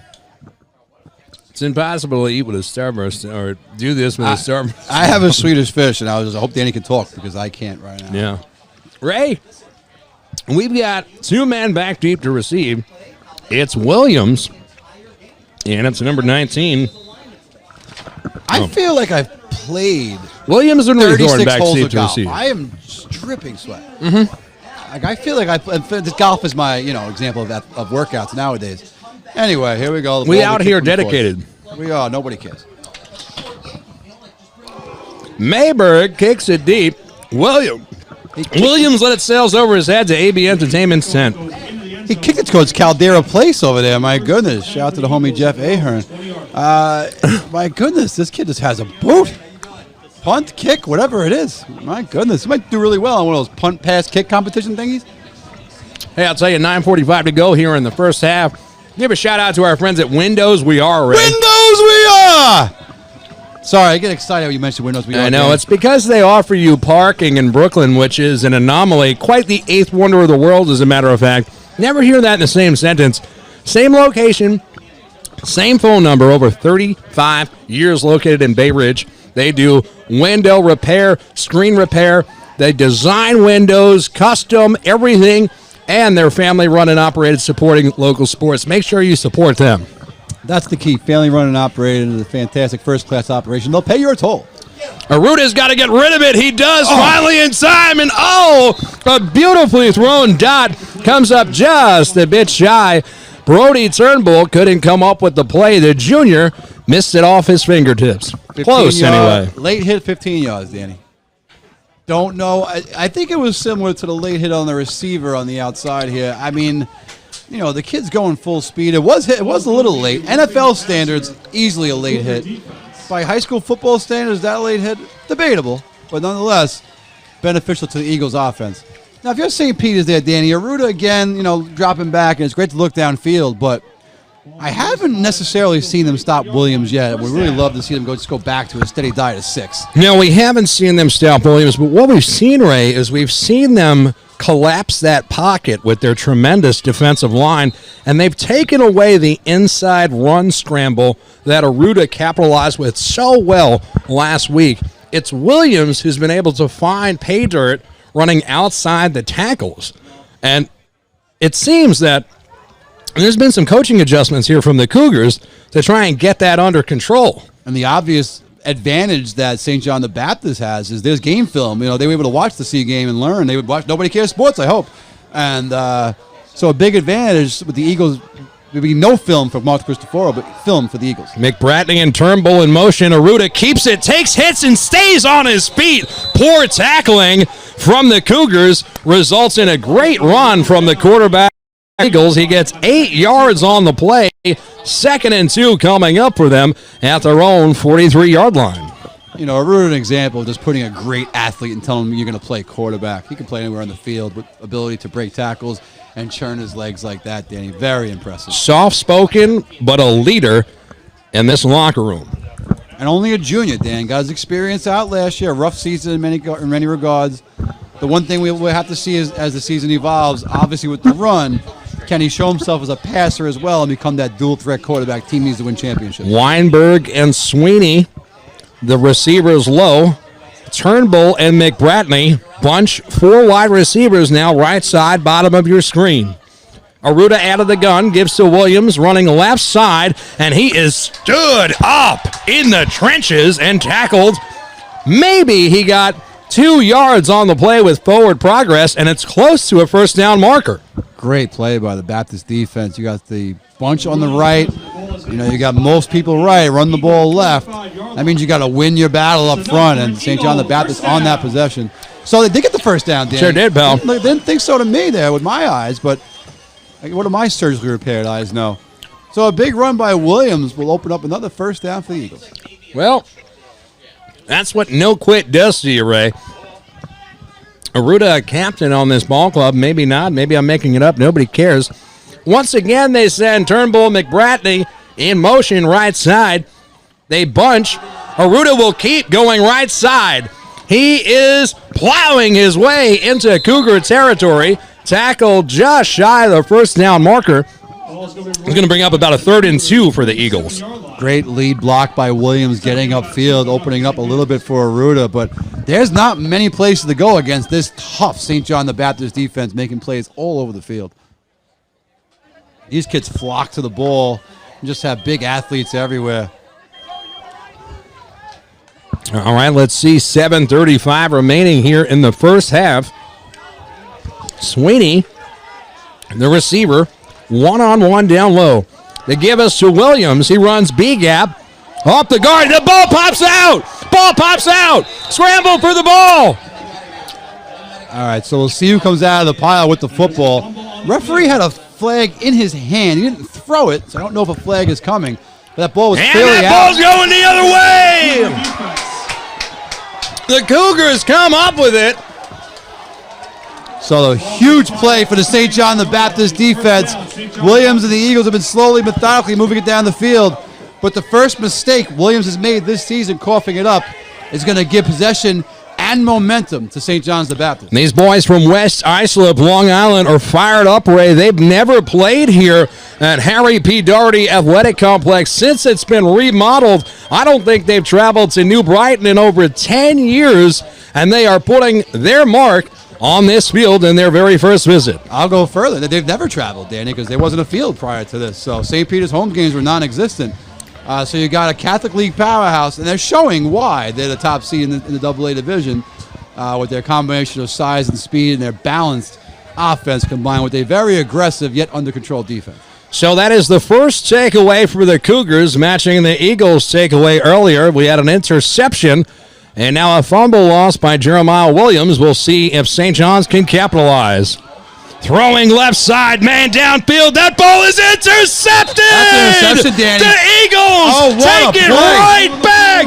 What a play. The cornerback, number 45, not on my roster, but number 1 in your heart, comes up with the ball. We don't have a 45 mark on the roster you gave me, buddy. Nonetheless, what a phenomenal play. Not the read there by Pileski there. You know, triple coverage downfield. You know, you don't want that throw. I think you'll see some of the coaches on the sideline here tend to agree. So, momentum keeps going back and forth in this one, Danny. Well, you know why? It's the game of the week, right? That is the game of the week, not just in theory, but it's the Nobody Cares Sports game of the week. It's the CHSAA game of the week. And so far, St. Peter's has nothing else announced that they can play head-to-head with these guys. Well, that interception brought to you by our friends at Calco Roofing and Gutters. Calco's got you covered with perfect installs, reliable upgrades, upkeep and repair. Calco is quickly becoming the best roofing and gutters company in New York City. It's mainly because they're proud supporters of the Nobody Cares Sports Network. Shout out to Charlie and all his workers out there. He did my gutters, and I tell you, the rainstorms we get, I have no regrets, brother. I know somebody whose house suffered serious damage because of poor gutters. If you have poor gutters, you're going to get water in your house. You get water in your house, that's a really bad thing. It gets mold, and mold kills you. So, people like, I'm sorry, the name of the sponsor? I don't have Charlie Calco, Calco Gutters. Sorry, Charlie Calco Gutters. Charlie Calco Gutters. Some of the best in the business. Right? Danny said they did his. Nobody cares, but Charlie Calco does. You need some gutter repair, call for a free estimate. They'll take care of you. Tell them Nobody Cares Sports Central. How to talk with sweat in your mouth. You often know how we have no budget for models. So Charlie from Calco Roofing, he's a handsome lad. Comes to your house, he models for Nobody Cares Sports, and he brings a hammer. So hide your wife, watch your kids. Back to action, 7:09 remaining here in the first half. Hey, all right. The give, it's going to be to Williams, and he is gobbled up in the backfield. This defensive front for the Cougars continues to show up and show out. These guys are just hard-hitting to the ball, and they seem to come unblocked almost every time. Oh, my goodness. These guys they flock to the ball as described by head coach Philip Alba. And look at number 51, Benjamin Lemler. The defensive lineman is 6'2", 250 pounds making that tackle. I want no smoke, young man. No smoke. Please, just do whatever you want. Just don't kill me. Yeah, take my wallet. Take my keys. He's like, dude, I just want to know what time it is. I said take everything. Yeah, no, he has that. So, timeout on the field looking like? No, not a timeout. Just random people running across the field in the middle of the game. Okay. Trainers. So trainers taking the easy way, possibly going to attend to somebody on the Eagles sidelines who's cramping. Back to the action on the field. A root out of the gun. Williams off his left hip. Oh, boy. Under pressure. He gets rid of it. He's got Laureano. That's a first down and more. Tackled at midfield. A huge play for the Eagles as we approach 6 minutes to go here in the second quarter. They trail by a touchdown. If I'm not mistaken, the first catch on the season for a very special and talented tight end, Laureano. Great to see not only Laureano, but Aruda with a deep pass there. I mean, he wide open in the flat on a slant. Aruda now rolling right. He will throw it. Beautiful catch here. That's going to be hit by McBratney. He's tackled into the 50-yard line. He crosses the threshold. I mean, think on the catch that McBratney might try to juke right or juke left. Instead, he just lowers his head and tries to take the guy with him going forward. The best 2-yard gain I've ever seen. I mean, you could just retire with a 2-yard gain like that. If McBratney did that to me, I would never get up. No. Bring those trainers back to this side of the field for the broadcast booth. Well, it's a 2nd and 7 for the Eagles. They are in Cougar territory. 5:30 remaining here in the second quarter. Aruda out of a gun. 2 men go in motion for the Eagles. That's Rethorn and McBratney. Aruda keeps it, running left side. He breaks the tackle. Now he goes right side, breaking yet another one, doing everything he can to get back to the line of scrimmage, but he'll lose 1 yard on the play. We're seeing some really exciting 2-yard runs for the Eagles offense on this drive. My goodness. It's like having a drink, and so these starbursts are amazing. You can't eat it, though. He is taking the starburst down. I haven't had a starburst in like 7 years. He doesn't like yellow, apparently. He's discarding the yellows. No, I don't like it. Learn as we go here. All right. Referees are huddling and talking again. First time, Dan, we have a coach from St. John the Baptist is in the booth with us, so we get a little behind-the-scenes action. I like it. Yeah, it's very, believe me, a lot of stuff I've said has been stolen from him. And he's not fed up with us either, so that's a whole lot. He finds us funny like the rest of the world does. 3rd and 7, and a little bit of a discussion here in the backfield with the right side of the formation. I hope they're not giving up where the play's going. Aruda in the gun. Williams off his left hip. Now going to his left hip from his right. Bunch set right. Aruda looking that way. Now throwing left. It's off McBratney's hands. He was open in the second level with nobody to his left. Could have been a first down, but instead it brings up 4th down. And possibly, more importantly, 4th down territory. Yeah, not the best throw. Kind of threw it a little. The ball, a lot of room left, running left. Ball was a little on his right side, and unfortunately able to bring it in. And in a short yard, not very short, but a 7-yard situation from midfield, Eagles will play the field position game and punt. Ledlum, the senior punter, making sure they watch the fake, and it's a good kick, nearly blocked. Looked like a fair catch called, but instead it's fielded and is going to be tackled and punished at the 23-yard line. Number 9, Brandon Rains, edge player, 6'3", 205. Just a St. Peter's special teams guy, maybe 15 yards downfield. So here's the flag. It looks like he called for the fair catch and then took off running, so that looks like it'll be a penalty against St. John's. Oh, another penalty? Well, you can't do it. Yeah. It's against the rules. No, it's definitely against the rules. You can't field it after you call a fair catch because you say, hey, don't tackle me, and then you take off with it, right? Invalid. Not illegal. It's not invalid. Illegal. It's invalid. Bob always correcting us here in the booth. If it wasn't for Bob, we'd be out of business a long time ago. Bob tolerates us, which is all I could ever ask for. I agree. So, after our unofficial 37th penalty of the first half, it's going to drive St. John's the Baptist. Danny, I guess the penalties half this to the goal around the 12, 13-yard line? I couldn't tell you. This is the longest first half I've experienced in football history. I'm enjoying my guesses as far as penalties go, like where this ball is going to go. I'm saying the 12 or the 13. Let's see. He's around the 14. Well, do we have a sponsor, Danny? Because you told me to tell you to read sponsors. Do we have another one for the first half? Always. We could talk about LeBron's team. Oh, dedicated LeBron Realty. One of the true staples that nobody cares. That's right. They're committed to delivering first-class real estate services located in the heart of the North Shore on Bay Street. He's an alumnus here of St. Peter's Boys High School. LeBron team of Real Brokers are such an integral part of the community that they became an official sponsor of Nobody Cares Sports Network.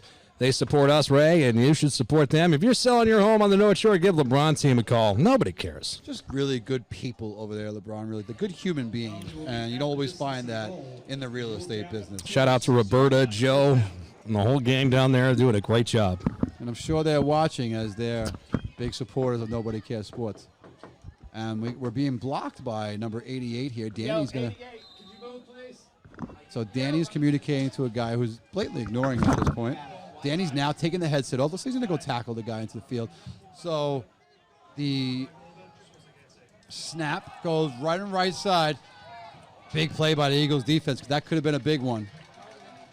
And so now Danny's gotten the guys moved. Danny, great job directing traffic out there. And Danny's pointing behind me. I don't know why he's pointing behind me, but the PA announcer took care of business. well, we're going to get the PA announcer's name. I forget. I think it's Mike. Nick. I knew it was Mike or Nick.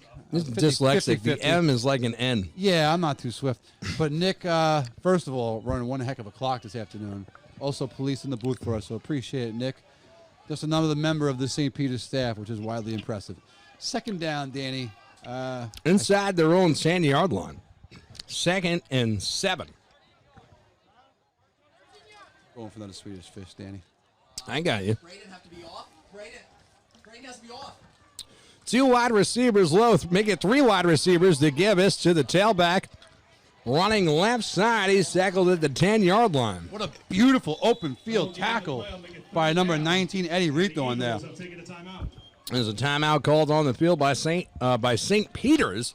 2:48 remaining here in the second quarter, Ray. Taking a little break. Support local sports. Nobody cares. Let's go.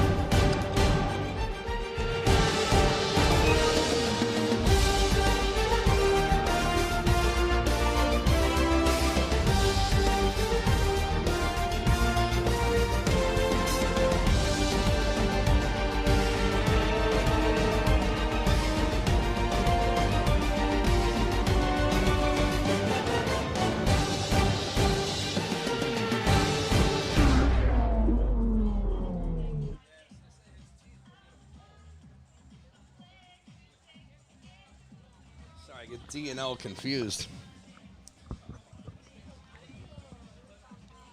Welcome back to the broadcast, ladies and gentlemen. Danny Chanod doing play-by-play for Nobody Cares Sports. Ray Palma on color commentary. Bob Molina, our clock ref, best in the business, and Nick running PA here at Harry P. Doherty Athletic Complex. It's a 14-7 game. This Cougars team from West Islip, Long Island, leading by a touchdown as we wind down the final 3 minutes of the first half in the game of the week. Big third down for both teams. Eagles with a chance to get the ball back, and Baptist with a chance to maybe run up the clock and get into the halftime. 2 wide receivers bunched on the bottom. The give is to Simmons, who runs to the second level. He seems close to the first down marker, and he's got it. Cougars are going to move those chains. They've got a couple timeouts to work with here as well. So we also talked about the leg of their kicker, who has the range within 50 yards, Lance Mayberg. So if they could get this ball to the 35-yard line, they'll have an opportunity to possibly tack on 3 more. So with 2:38 left, it'll be interesting. Do they keep it on the ground? Are they going to try and get the ball downfield? Curious strategies if they just want to try and get into the half, or they're going to try and add to their lead. Now, you could argue that you want to take this lead into the locker room with you in a surprising first half effort from St. Peter's, managing to keep this game close. And as you mentioned, a 1-versus-8 matchup. The give us to Simmons left side. He's going to be tackled there by Joe Jakubowskis. A small gain on the play of about 4, as a matter of fact. It brings up a 2nd and 6 for St. John's. 1:45 to go here, second quarter. Danny, from the way St. Peter's with 1 timeout, so I don't think they're going to use them on defense. It looks like St. John the Baptist is just going to look to kill this thing. Well, don't forget, they get the ball in the second half, Ray. It was just St. Peter's elected to receive when they won the coin flip. So with the length of this first half, Wouldn't be surprised to see another hand. Oh, look, they're going to throw the ball to the field here. Dan. Beluski running out of the gun, going right side, is tackled short of the first down marker by a few yards, brings up 3rd and 3, and we've got a player down on the far side of the field wearing red and white. That's number 10, Mikey Kanza, but he hops back up, and he seems like he's going to hop his way back to the sidelines. Perhaps he turned his ankle here, Ray. Yeah, it's tough to say. I thought earlier he did that on the deep pass as well. So Kanza, whether it's a knee or it could be cramping, things like that, something to look for as the training staff at St. John the Baptist takes care of him. So now with 3rd down, with the injury, that'll be a timeout, I believe, charged to St. John's the Baptist. Stops the clock with a minute 11. Curious if you get a stop here now and you're St. Peter's, are you calling timeout? Or if you're St. Peter's, are you just as happy to go into the halftime as St. John the Baptist is? I mean, a one-possession ball game, I think if you're any coach up or down, you want to take it into the locker room. Well, yeah, good point. I think if you're St. Peter's as an underdog, even though at home you're happy down 7, consider the game where the game is gone. If you're St. John the Baptist on the road in the Catholic AA game, also happy with a one-possession lead going into the half. Thank you for considering my comment astute. We are still here and still thriving as we are at 50 seconds remaining here in the first half. Peluski out of a gun. He'll shuffle it right side, and that's a dangerous shuffle pass as he's tackled in the backfield. Brody Turnbull leading the charge. So, question answered. Coach Christopher will call timeout. That was some dangerous decision-making.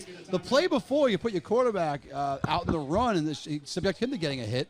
And then this play, Dan, that is some dangerous play in your own territory. You talk about, being really at your own 18, 17-yard line, and you're throwing a shuffle pass to your running back 3 yards behind the line of scrimmage. And then in that situation, it burned them because Turnbull was there for the Eagles to make the tackle for loss. So they lost about 5 yards on that play.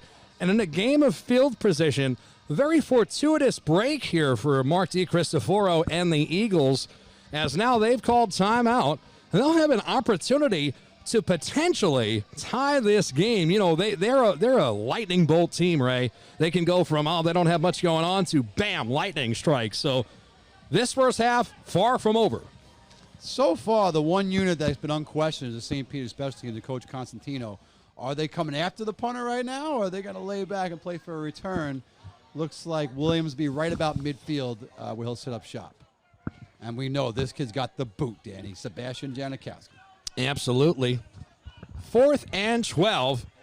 The punter boots it off the side of his foot. That's a tough break for St. John's. And I'm talking that's about an 18-yard kick. He is usually much better and has been great so far this game. And great field position here now for the St. Peter's Eagles and quarterback Marco Arruda.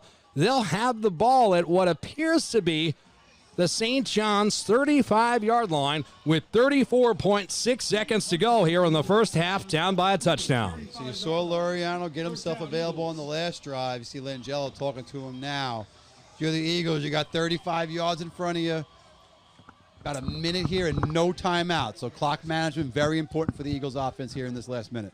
And, Danny, they've gone to the rifleman here. So the sophomore in at quarterback ahead of Arruda, and they're going air raid. 5 receivers. Look out.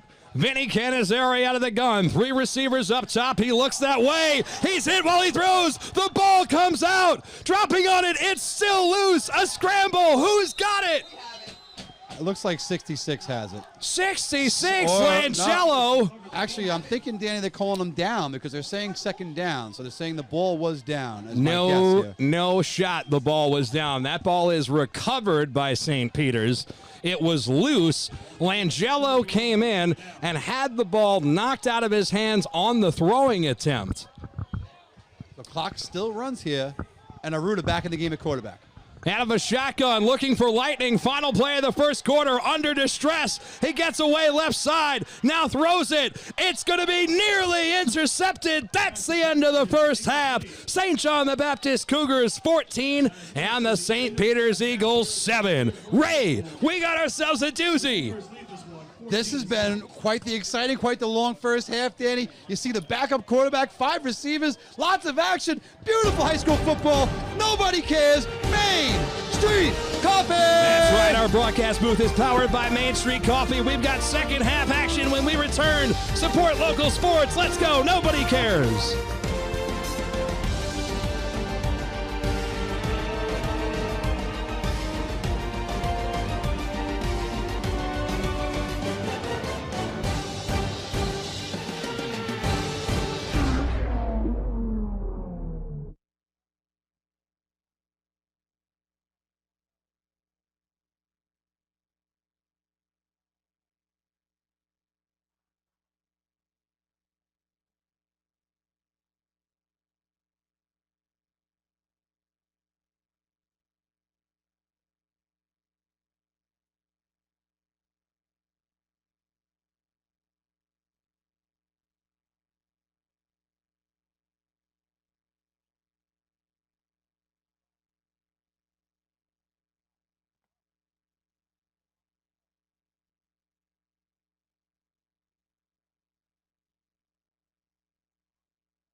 Welcome back, ladies and gentlemen. Second half of action about to get underway.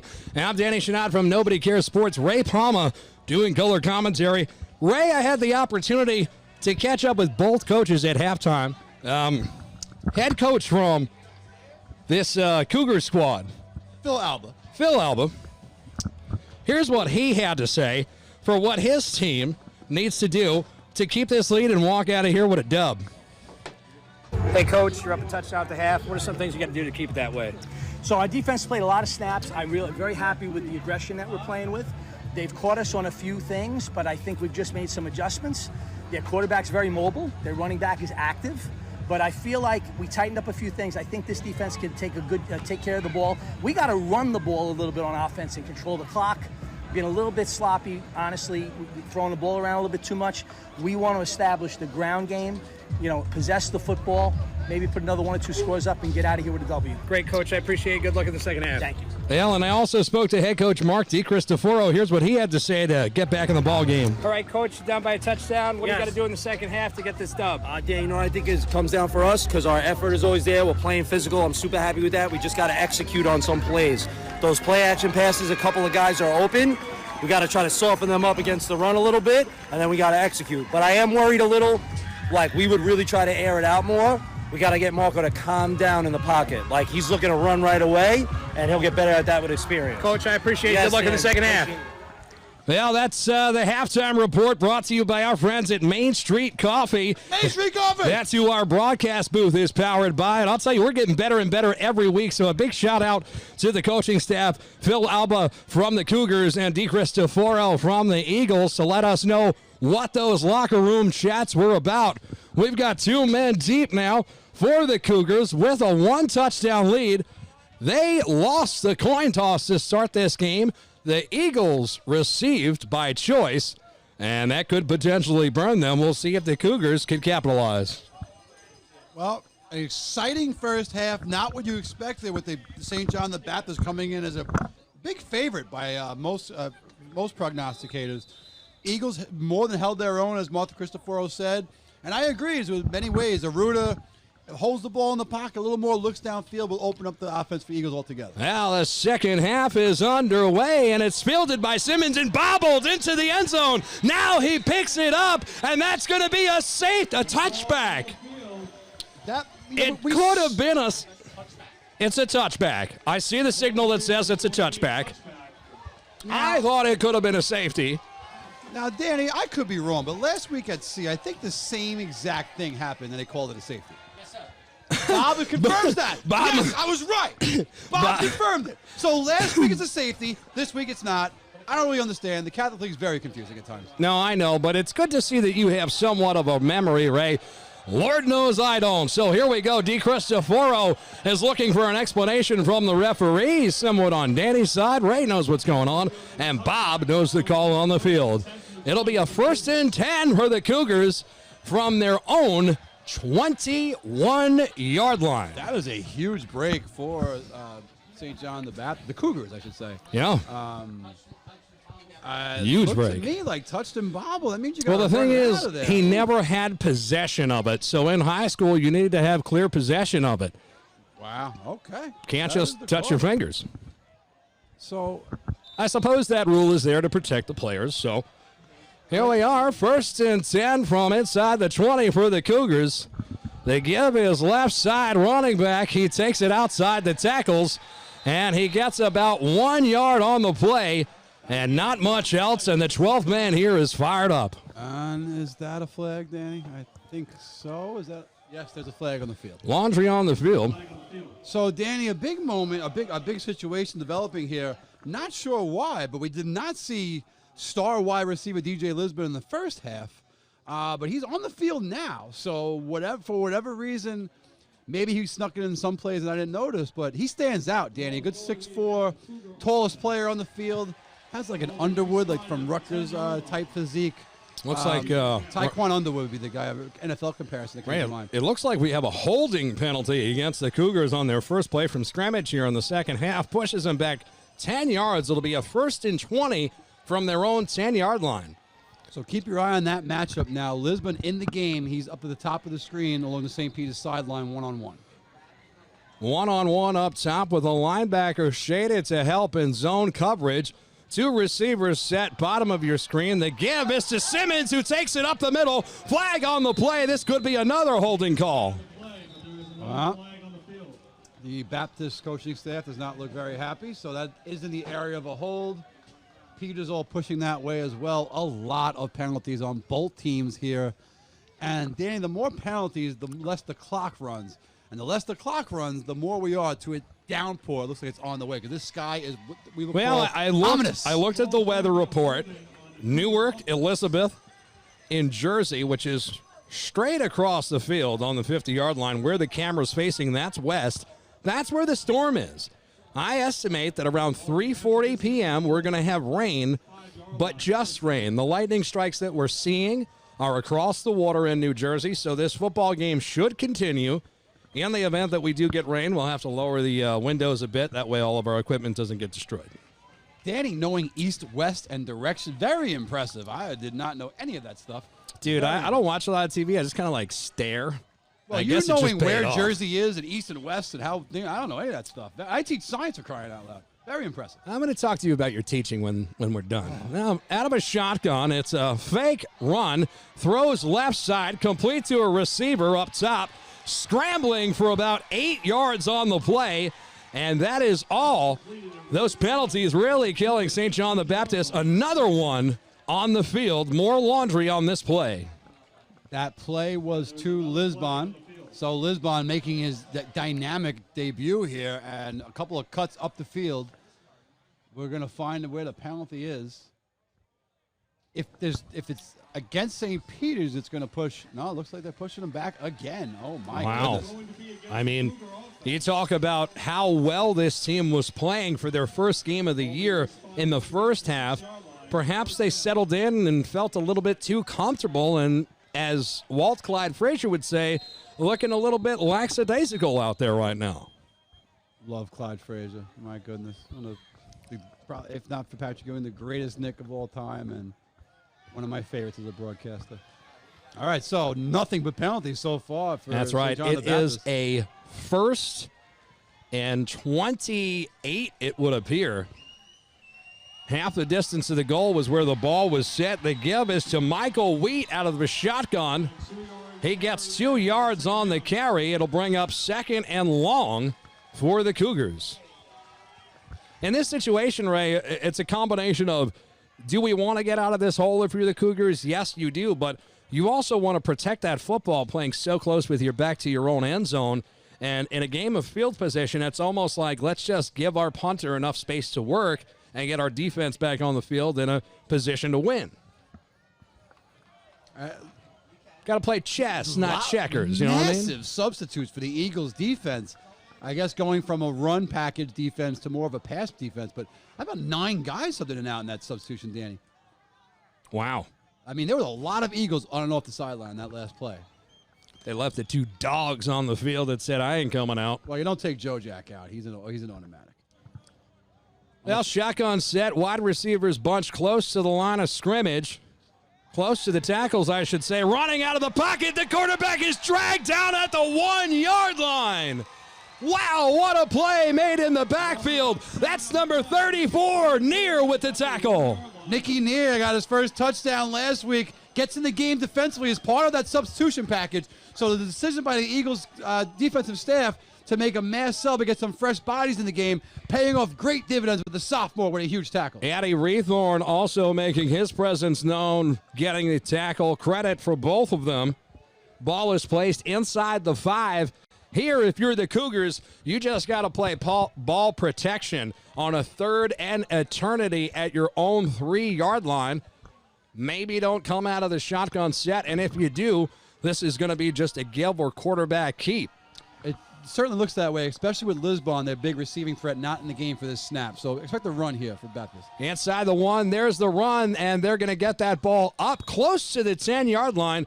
Breathing room now for the punter, as a good kick will get it over the 50-yard line, and a poor kick will give the Eagles fantastic field position, Ray. And if you remember, the last punt attempt from this kicker in the first half was shanked off the left side of his foot and only traveled about 18 yards. Yeah, and that was the first chink in the armor as far as any kind of mistakes from him all day. So I wouldn't expect that to happen again. But this is a lot of pressure. It's their first game, so this kid hasn't had an important punt in quite some time. This is a huge play. The Eagles look like they might bring a little heat here, Danny. Williams back at about his own 40.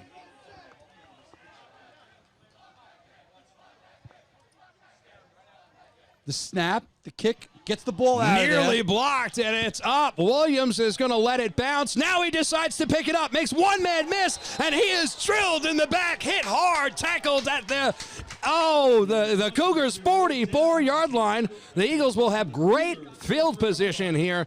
Dangerous play from Jeremiah Williams. Dangerous play, but I think Williams playing he was confident in himself to catch it and hold on to it. He lets that ball go past him. It could keep rolling, and it could go another 10 yards. So Williams, I'm not sure if that's what Coach Christopher and Coach Commentator want him to do, but took one for the team there and kept the ball on their own side of the field. They're going to start this drive in their own territory. I'll tell you, if he had the hiccups from drinking too fast, they just went away because he got walloped right in the center of his back. He's going to feel that one in the morning. He's young. He's fine. Sophomore in high school, they don't feel anything. No, you're right. He's going to feel that one in 26 years. No. That's He's going to wake up one day and go, oh, that's from that hit in high school. That makes sense. But luckily for him, he'll have the broadcast. Nobody cares sports to go back and watch, but show his family as he grows and gets older. You said it, mister. It's St. Peter's out now. In Cougar territory, Aruda in the gun, Williams behind him. 3 wide receivers bunch left. They give this to Williams. He runs a gap, gets about 4 yards on the carry. That is what you want to do if you're the Eagles ground and pound. Would love to see the offense go back to give the ball to 6. 6 right, 6 left, 6 up the middle. And then after you establish 6 on the drive, opens up Aruda in the passing game as well. Aruda now, Williams again running right side on a trap. He's got the first down, and they'll move those chains. Eagles offensive line starting to really warm up and grease up, pushing those Baptist players off the ball and creating lanes downfield. Going with the no-huddle offense, hurrying up to the line quickly. Laureano, the tight end, right side. Give this to Williams. He makes one man miss in the backfield, and he gets about 3 on the play if he's lucky. He shook off a tackle from Chris King, who nearly had him swallowed up. He almost just missed him. I was going to say always makes the first guy miss, it seems, Danny. My goodness, he's shifty in that backfield. Eyes always up the field, legs always moving and churning. This kid's a special tailback that's going to be dominating the Catholic League for the next 3 seasons. Well, it's a 14-7 game. It's been a 1-possession game for the duration of this contest. And the rain is starting to fall. Aruda in the gun. He'll keep it running left. He makes one man miss, falls forward, and he's going to be close to the first down marker, just a couple of yards shy. He'll be 3rd and 3. This is what you want if you're the St. Peter's offense. You want these 3rd and shorts as opposed to 3rd and longs. Makes a big difference, opens up the playbook more. And if you're St. John the Baptist, you want to hold the fort down here. Although I would say from the 20, I don't know if the Eagles are kicking approximately a 38-yard field goal. This could be 4-down territory. Yeah, I was going to say, Danny, 4-down territory here for the Eagles. Now we look at the set. It's Turnbull to the right. And they throw that way, and it's going to be incomplete. Pass intended for Liam McBratney. That's the second time McBratney was open in the flat, but just couldn't haul it in. Maybe too much mustard on that throw from Aruda. Speaking of mustard, I want to give a shout out to Jen, who brought up a box of food here, Dan. I enjoyed a full pretzel and a hot dog, which is a lot for me these days, and I enjoyed a full pretzel and hot dog. So thanks to the wonderful people here at St. Peter's for providing the broadcast booth with halftime entertainment. Oh, no doubt. Food. And a big shout out to our sponsors. Another one of them. Where would we be without them? And where would these ball clubs be without transportation from Nationwide Bus Charter? The nation's leader in charter bus rentals and ground transportation. They're the bus company for many local sports teams and high schools. So when you see the teams shuffling from school to school, there is a good chance it's Nationwide. They're the kind of company that works with you. They're experienced. They you have a complicated process of having to bring a lot of kids a lot of places. They simplify it for you. Go check those guys out. The best. They got limos and all sorts of stuff. Party buses. Aruda on the keep. He's going to be sacked on 4th down. That is a turnover on downs and a massive defensive play for this defensive front for the Cougars. Showing up here midway through the 3rd quarter. 5's alive. 5:55 to go. Eagles get first down, 4 to 5 yards, running the ball with Williams. Second down, 3 to 4 yards with Aruda, get themselves in third and short. And then they go away from the run with 2 passes. Didn't quite work out for them. Would hope and expect to at least one of these drives to just really dedicate the ball to the ground, because anytime they've gone to the passing game so far today, it has not been beneficial besides a long pass to Laureano early on. So the referees are huddled around the football. It's going to give the ball back to St. John the Baptist at about the St. Peter's 23, it looks like, from my lack of depth perception here. Danny's going to take a little hot dog break. Well deserved, as we have a box of food next to us, thanks to Jen.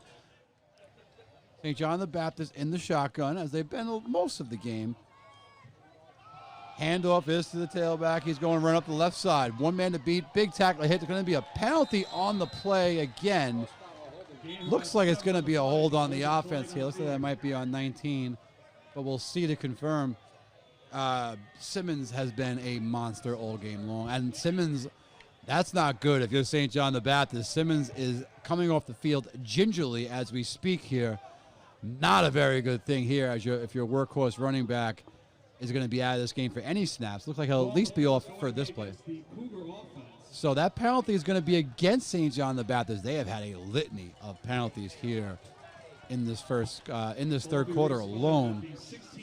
You see the difference. Peters, although they've had some penalties on their own, have not had them to the level of St. John the Baptist. Peters playing last week, like we said, a lot of penalties for 14 penalties, over 140 yards in penalty yardage. Today they've certainly improved on that. Danny Chanod now waterproofing the booth, as he can't have any of the very expensive nobody cares equipment getting damaged. So it's going to be second down for St. John the Baptist after the penalty. Eagles with press coverage. 3 receivers for St. John the Baptist in that shotgun with the fullback in front of the quarterback. Going to look, drop the pass, and he's hitting the backfield. Sacked lunch for number 25. Can't really see. Is it Cosmo DeMello? Number 25 looks like that. Cosmo D'Amelio putting pressure in the backfield, and Pileski's slow to get up, Danny. He took a massive hit to the chest. Right, you're on talking that one. Back-to-back plays where the Eagles have knocked out the starting running back and quarterback. So we'll see as the quarterback will have to come off the field for at least one play. Will the running back be able to come out? And I think he may be over here on the sidelines getting tended to. So if you're St. John the Baptist, you've had 2 studs today in the quarterback in Pileski, and you've had a stud in Simmons as the running back. Any plays without them is certainly going to be a big drop-off. Nothing illegal on the hit. It was a good, clean hit. He got into the backfield. Just got to hope Pileski's okay. This kid's been a trooper all game long. Not sure what's happening. Referees, again, in a huddle. A lot of huddles for the refs. Lots of huddling. So the sack yardage should put the ball back somewhere around, I would imagine, the 5 to 7 yard line.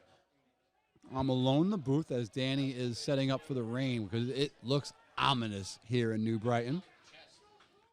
Shout out to St. Peter's alum Tommy Sliga telling me that kick, that extra point early on almost landed his pool, a neighborhood resident. Shout out to my guy Mike B. Mike B, 34. Yeah, 34, watching live over there on Pelton Avenue, I'd imagine. Or maybe he's out and about. Who knows? So, long yardage here for St. John the Baptist. It's going to be 2nd and 25. The ball is on the 8. Pileski remains in the game at quarterback. Up goes Pileski. He's going to keep it on his own. He's standing up the entire St. Peter's defense. Hard to get an exact number because I am sitting far away from that. But a big play. Looks like Laureano in there on the tackle. Might have been Joe Jack. So that's going to put, now we got an injured Eagle on the play, unfortunately. So we got someone down for the Eagles. We have someone down for St. John the Baptist. So hopefully both young men are okay. It's going to create a 3rd and very long for St. John the Baptist once we get the injury situation sorted out. This is this time where Danny would go to commercial, but I don't really know how to do that. So we're not going to go to commercial. I'll just keep talking. Again, if you missed it, Newdorp with a big win in the PSL early on. Anybody else that has any Staten Island sports scores and wants to text them to me, we'll try to read them loud on the air. Shout out to our sponsors. We mentioned Loon Schwan early on. Loon Schwan Chinese out there on Page Avenue. Listen, it's the best Chinese on Staten Island. It's the best Chinese in the world. Go check it out. Tell me I'm wrong. I'd love to hear it. I don't believe it. All right? You got DPM contracting, all phases of contracting, interior, exterior, fully licensed and insured. Sunrise Office Services. Sunrise Office Services has been the nationwide industry leader in office furniture liquidation, relocation services, reconditioning, and reconfiguration projects for over 35 years. Getting a lot of experience from Sunrise Office Realties. Jay's on the Bay. A lot of restaurants serve the same thing. Go down to Jay's on the Bay. It's different. It's unique. There's not a cook, there's a chef. It's a fantastic establishment. Breakfast, lunch, dinner. They'll really take care of you down there. Over at Jay's on the Bay. Go check them out down there on Bay Street. Ruddy and Dean's. Staten Island's premier steakhouse. Other places sell steak, but we have one steakhouse here in Staten Island. It's Ruddy and Dean's. Go check out my guy, Danny Mills. Danny, a big supporter of not just Staten Island, of not just Nobody Cares Sports, but Staten Island sports in general. His son, Danny Jr., a fantastic athlete in his own right. Big part of the Eagles basketball program. Flagship Brewing Company. Unforgettable beer. Brewed in the Forgotten Borough, 40 Minthorn Street. Go see my guy, Jay Sykes, Matty McGinley, Jay McGinley, Ricky Gregg, and everybody else down at Flagship. So third down and very long. They're going to give the ball on the ground, get upfield, and create a little more space for the punter. That's the run there by number 4, Michael Wheat. Will create some more space for the kick here. It's going to be 4th and a mile, and for the second time in the third quarter, St. John's the Baptist will punt from deep in their own territory. I hear noise. Danny is now back with me in the booth. Okay. Well, Ray, I was fortifying. I explained. We got to compare for the. It looks like Kansas here in a minute. Yeah, so. and it's only a matter of time before everything breaks anyway, so it's inevitable. So we'll be out of business by the fourth quarter. But in a shocking series of events, cramps or injuries, we've seen the running back go down, the quarterback on the next play, followed by an offensive lineman with cramps, and he wasn't the only one. Blue and gold were succumbed to it as well. As this ball is a booming punt sailing towards out of bounds, it looks like the Eagles will get the ball somewhere around the 40-yard line. Hey, this is a great kick in that circumstance. You punt from your own end zone, get the ball down past the 40, and more importantly, no return for Williams. Williams looks like he's walking with a little limp there, Danny. That is not a good look for the Well, it's Eagles. been a gridiron battle for the ages in the Catholic High School AA game of the week, and it has not disappointed. It's been a one-touchdown game, a one-possession game throughout the duration of this contest. 14-7's our score, and it's been that way since about 5 minutes to go in the second quarter. Footing could be an issue in the rain here, Danny. Aruda under center. Shuffle pass to Williams, who takes it B-gap, running straight forward with a head of steam, lowers his shoulder, gets 7 on the play. If you're the Eagles here, especially in the rain, this ball belongs in the hand of number 6. You've got to find a way to break down this defense. You've got to find a way to tie this game.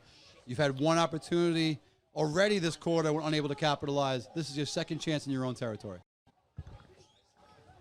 Aruda now going back to a shotgun set. Williams behind him in the backfield. The give is to Williams running a gap. He's close to the first down marker, and it looks like the Eagles have enough to move the chains. Yeah, he had to get it past the 33, and that's at least inside of 32. So, I don't know, Danny. Get the ball to 6. Consistently, good things happen. Let's hope we don't mess with the chemistry here. If you're the Eagles. 6 limping is better than some running backs on 2 legs. I'd say most, especially young player here. Eagles are going to stay in that same formation. There's a bunch formation left. Loriano on the end of the right side. Correct. They've got Turnbull, Sweeney, and McBratney bunched up left side. The give was to Williams in a misdirection, and he swallowed up in the backfield to tackle for loss. 2nd and 12 for the Eagles now from their own 39-yard line. You mentioned that with the great blocking so far, you almost prefer a kind of run there with Turnbull's in as a blocker as opposed to a decoy and could just keep the ball going with 6. But that tackle for loss will put it, 2nd and 12 here, Danny? It's 2nd and 12. from the from the Cougars 39-yard line. Out of the shotgun, Aruda is going to keep it, running back inside towards the center of the field. He picks up about 5 on the play. It'll be 3rd and 7 for the Eagles. All right, so 3rd and 7, 4-down territory. Danny, I think it's insane if there's anything but 2 handoffs here to Williams. In any capacity, when you bounce him out up the gut, whatever, you know more than me, but if you're the St. Peter's here, you got to just trust your workhorse, trust him to get the yards. Well, what's been working for them is they seem to run one play outside the tackles, then they come back with a trap, pull the guard, and kick out the linebacker on a blitz, affording Williams to get to that second level. Now we see Williams split out wide receiver, lower part of your screen. 3 wide receivers up top. They go Williams' way, and he makes an unbelievable catch inside the 5-yard line. Bobbled in both hands, brings it down, 1st and goal, Eagles. On the bobble, able to maintain his direction, pulling him out of bounds. Oh, my goodness, what a play. Now, I don't know how this works in high school football, yet they're going to make him snap the ball. So, number 1 is hurt, Danny. And I guess St. John's the Baptist will have to call a timeout in order to stop this play from being made. Because the Eagles are in the hurry up. Yeah, now he's going to fall down, and there will be an injury timeout. Okay. It'll only cost him with less than 2 minutes to go in the game, not the 3rd quarter. So he could just fall down. He seemed a little confused as to what to do there. And he could be cramping. And, Ray, while we have these injuries on the field, it's a perfect time to talk about one of our sponsors in Cryo Wellness SI. Are you an athlete in recovery or just the average Joe looking to get rid of chronic aches and pains? Look no further. Cryo Wellness is your new home for revitalization. You don't got to get in one of those big cold ice tubs with all that smoke and stuff. They just get like one of these freeze guns, put it right on your knee, and you walk out basically skipping. So check out our friends, Cryo Wellness SI. They're on Instagram, located on Highland Boulevard, across from Zara, a.k.a. the old A&W. Nobody cares. I got to go check this place out. I would love to. I haven't skipped since November 3rd, 1987. And with good reason. Aruda out of the gun, running left side. He makes one cut close to the goal line, and he's stopped inside the 1. No! Hands are up there. Touchdown! The near side referee says he's in. Far side ref said he was stopped. Well, the referee closest to the play had 2 arms up. So unless we have another huddle and a change of plays and ref here, Danny, we are an extra point away from tying this 1-8 matchup. Unbelievable. We have got high school football at its finest on the final play of the 3rd quarter. Quarterback Marco Aruda punches it in, and now the Eagles set for the extra point to tie. Big hold and big snap here for the Eagles, especially in the rain. Hold is good. It's down. The kick is up, and it is no good. Shank to the left. 14-13 is our score at the end of 3 full quarters of play. Danny Chanod, Ray Palma on the call. The high school football game of the week. Support local sports. Nobody cares. Main Street Coffee!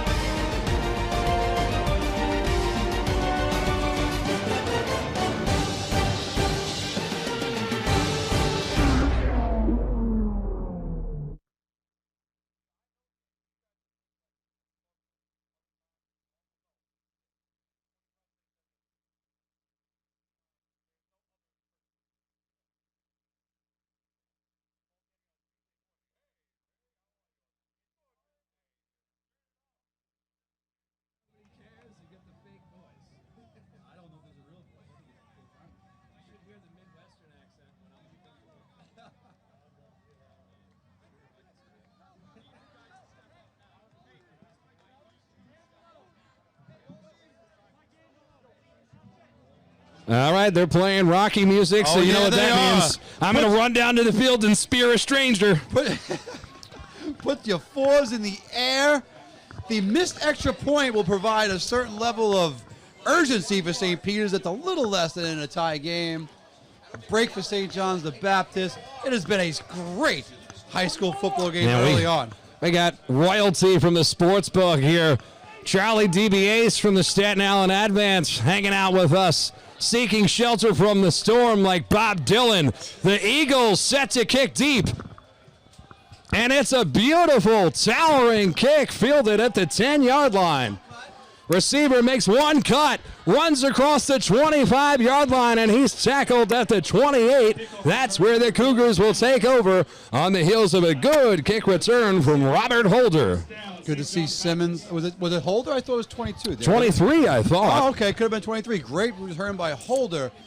Good to see on offense here. You got Pileski's back in the game at quarterback after taking the big hit, and 22 is back in the game. So Simmons, thank goodness, both young men are healthy enough to get back out there and see what they can do in the offense here.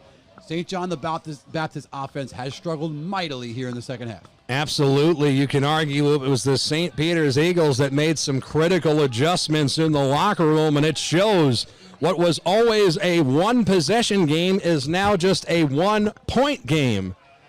Pileski out of a shotgun. Simmons behind him and the fullback rocking in the game right side. Give is to Simmons, and he's gang tackled in the backfield by a trio of Eagle defenders.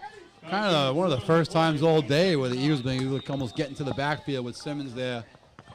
Someone's having a hard time getting up. That's 31. This offensive line has been in real control all day, and you wonder, they had a scrimmage last week, this Cougars team from West Islip, not a game. And when you talk about real game time conditioning, Ray, here in the fourth quarter, as yet another player down with cramps, it's a real concern when you have your first game of the year because no amount of wind sprints can compare you for the gridiron. Yeah, nothing like game situations. The time now is 3:47.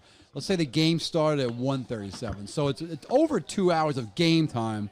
A lot of standing on the field, a lot of snaps, a lot of plays, just a lot of time in general for these young men. That's why you see the cramping and the banging up.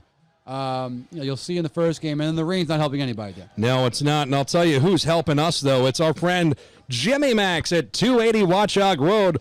They support the entire sports community here in Staten Island, so of course they support Nobody Cares. A big shout-out to Kathleen, who I just met today for the first time, to Jim McBratney. They had a small fire in their restaurant this week. They were able to keep it contained to the stove, and they posted something on Facebook today that they'll be serving pizza, dine-in, take-out, delivery only, just pizza, and if you want smoked mozzarella, they have it. So I like that joke.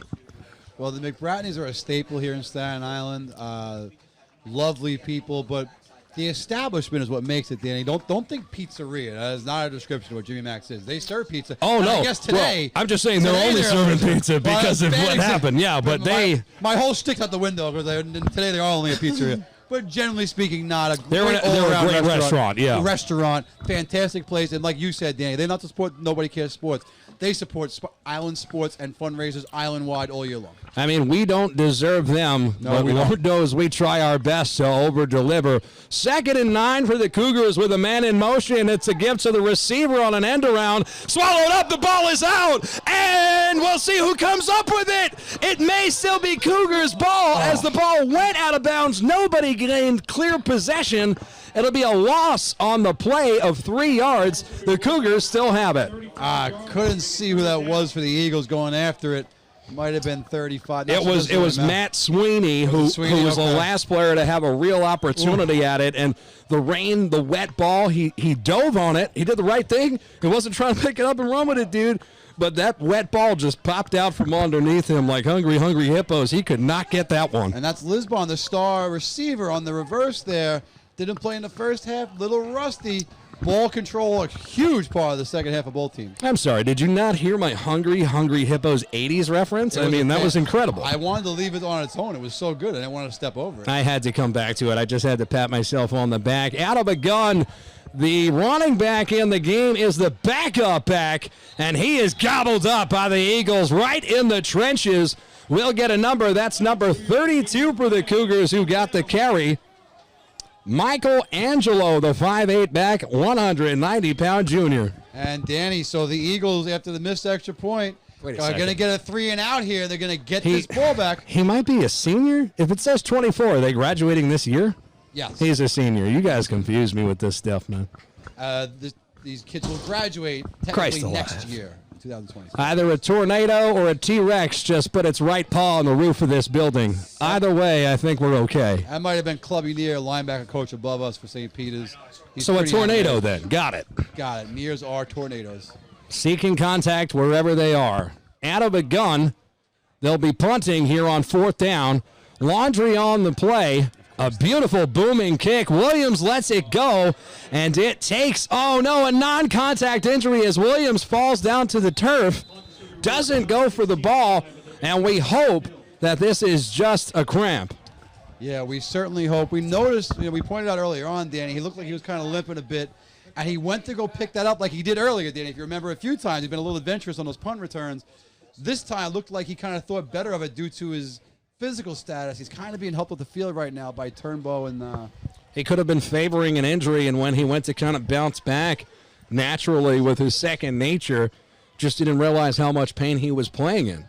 so it's curious to see what they do now. If Williams is not in the game, Neer is listed as the backup running back. So they could bring Neer in the game. They could also go to a scenario. They're going to bring. Looks like they're going to bring Neer in. Oh, Ray, what's interesting about that is St. Peter's won big last week against C, and they afforded Neer the opportunity to come in and get significant playing time in the second half. Now, I realize they were up big in that situation, and perhaps C substituted out some of their own, but nevertheless, that is experience that can go a long way here as the sophomore running back checks into the game. So, Danny, it looks like the penalty was against St. John the Baptist, and they're going to make him kick it again. So instead of the ball being inside the 20, they're going to re-kick this thing. And Brandon Weinberg is back deep to receive for the Eagles in lieu of Jeremiah Williams being out on the sidelines with an apparent leg injury. 10-10 to go here in the fourth quarter. It's also, if something minor for Williams, he's able to get himself going. This could be the break. He wouldn't even miss a snap, depending, but he's on the sidelines on his back. Good hold. The kick is up, and it is a booming punt. Fielded all the way back at the 25. The ball is out, and a big hit. That ball is still out. Who comes up with it? A scram for the ball. The ref has signaled a dead play. It looks like two. No fell on it. signal yet. Or maybe 10 got it back. Still no I signal. don't know. And it's Cougars ball. A massive turn of events. So you take your regular punt returner out of the game. You go to Weinberg. Up. The raindrops certainly don't help in situations like that. Muffed punt. That's the backup kick returner, Brandon Weinberg, who came in the game. Williams couldn't. He could not play. He had to come out and be tended to, and that did not help the situation with the rain. A muffed kick and a massive amount of wood was laid down there by special teams to keep Eagles away from the loose ball. Credit to St. John's team from West Islip, balling out here down the stretch in the fourth quarter on the road. They've been aggressive all day long. I would not be surprised. This first play right here, the shot at the end zone. You've got, I'm blanking on the child's name, number 11 is Lisbon. You got Lisbon on the bottom of the screen. He's a big play receiver. They've struggled mightily on offense here in the first half. Wouldn't be surprised if they let one rip here on first down, try and put 6 on the board. Now out of a gun and a man in motion. That's Mangan running right side. 2 receivers up top. The Gibbous to Simmons. Trying to go A-gap. He picks up about 3.5 on the run. Brings up second down. So instead, they decided to go with what's worked all day, which has been a great performance by Simmons. We don't have a stat department, but I'm going to put him at around 20 carries, at around 125 yards on the ground. He's been mighty impressive all day long. And mixing punt and kick returns, probably more about a 200 all-purpose yard day. Just got to say to the people out there, if you've been enjoying this broadcast, you can catch up with us on the internet machine. We are on Instagram, Facebook, on YouTube, and everybody, Dog Days, Curtis High School, Episode 3 premieres this Monday night at 7 o'clock. Nobody cares. Back to the action on the field. They send a man in motion again. Quarterback's going to keep it. He dodges the tackler in the backfield, makes one move, still on his feet, and he is brought down by 3 defenders inside the 10-yard line. That's going to be good enough for a Cougars first down, first and goal. Oh, almost too good an angle on the blitz there, getting into the backfield, but missing the quarterback. Great run to keep things by Pileski to keep the ball moving downfield. So here you are. If you're the Eagles, Danny, you find a way to hold them to 3. A field goal attempt here, it's a win. Still a one-possession game. St. John the Baptist will be in no rush here offensively, that's for sure. So you've seen the run with the quarterback. You've seen the run with the running back. Seems like they're not going to look for the big play with the pass. Just be content here to keep that ball on the ground. Now we've got a new man at quarterback, Maxwell Bowers, number 14, out of a shotgun. He's going to keep it running left side, and he is just going absolutely nowhere, but his O-line continues to push him forward. They get a gain of about 5 on that play. He looked like he was stymied at the line of scrimmage, but just kept grinding those legs. Yeah, obviously you go to a quarterback who hasn't played yet today. It's such a crucial juncture. Coach putting a lot of confidence in his backup quarterback with the legs. And he's going to take this snap here as well, Danny. So don't be surprised to see another quarterback-type run.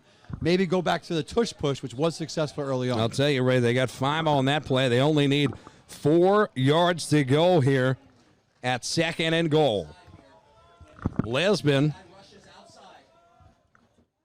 Okay, so they're going to be in the shotgun. Backup quarterback remains in the game. And you got Lisbon down low, one-on-one, 2 receivers up top. It is a gift to the running back. The ball is out! And it looks like the Eagles have it. A turnover. Referee pointing down. Oh, Whistle. baby.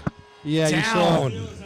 Referee definitely, I tend to agree. Looked like he was down. All right, so it'll stay Cougar ball, but more importantly, we want to take this time out here as we have a player down on the field. And it looks like it's the running back, Ray. Oh, it's a huge play for the. And he's had a tough second half, right? Because he got a little nicked up before in the third quarter as well. Yeah, he's had a rough time with it. This has not been, he's had a lot of time on this field. Also stands out on defense as well. So the kid spent a lot of time on the field. And no surprise here if he's a little dehydrated, cramping up. What remains to be seen is will we see Williams on offense for the Eagles? Because he's been getting worked on that sideline. Will be interesting to see, no matter what happens for the Eagles' next possession, will Williams be an option? He's standing on the sidelines now, no longer getting treatment. Unsure of his ability to return. We just hope now for the Baptist player. I can't see a number, but just hope that he's okay. Danny thinks it's 22. And obviously that would be Simmons, who's had himself a fantastic day. Danny is gone again, folks. So it's just me flying solo in my, what do I call it, Vince Scully style. Again, don't compare me to Vince Scully. Just hope the young man that is down is doing all right. And we're just going to get up. So nice round of applause here for Simmons. He's had a heck of an afternoon. He's a heck of a high school football player. Let me see what year he is. He's 2024, so he's a senior. And I wouldn't be surprised if some lucky college got themselves a big-time running back coming their way. So he's going to limp off the field. It's going to bring up a 3rd and 4 with 7:12 remaining when it all comes to an end. Mark Cristoforo is at midfield talking to a referee. A lot of talking to referees today. Referee's done a great job overall. There's been a lot of penalties, most of them justified. It's just been a sloppy game by both teams in a lot of aspects, and a beautiful game in many other aspects. So lots of balance. Danny Chanod is now. It looks like running back Simmons got the wind knocked out of him. Looks like the official report from the sidelines. So Simmons won't be in the game here on this critical 3rd and 4 as the clock runs now 7:10 and counting. Danny. Well, instead they bring in the big man, Ray, the fullback, number 44, Jack Gagliardi. The quarterback will keep it, and he is stopped shy of the goal line. This is going to be a 4th and goal from the Eagles 2. Are they going to take the extra field goal and make it a 4-point game? This is a huge call. Interesting decision. You have a very capable field goal kicker, almost a chip shot for him. And with the movement, Danny, with a lot of guys coming on and off, unsure. I can't tell now.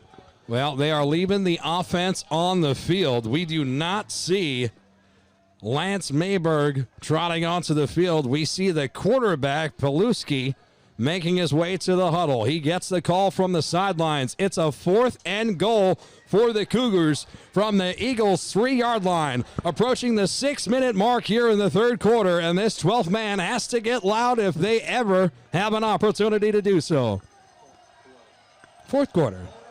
So 32 is in at running back. 32 is Angelo. I would expect some type of quarterback run here, Danny, without Simmons in the game. Out of a shotgun, Paluski directing traffic.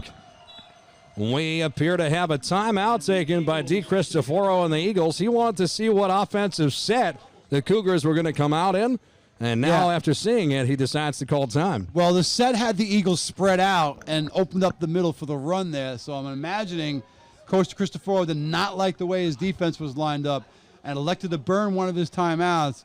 But you'd rather burn a timeout there and get a stop here on a critical 4th down than play any games. Well, it's time for another sponsor drop. It's our friends from Solo Fitness and Wellness.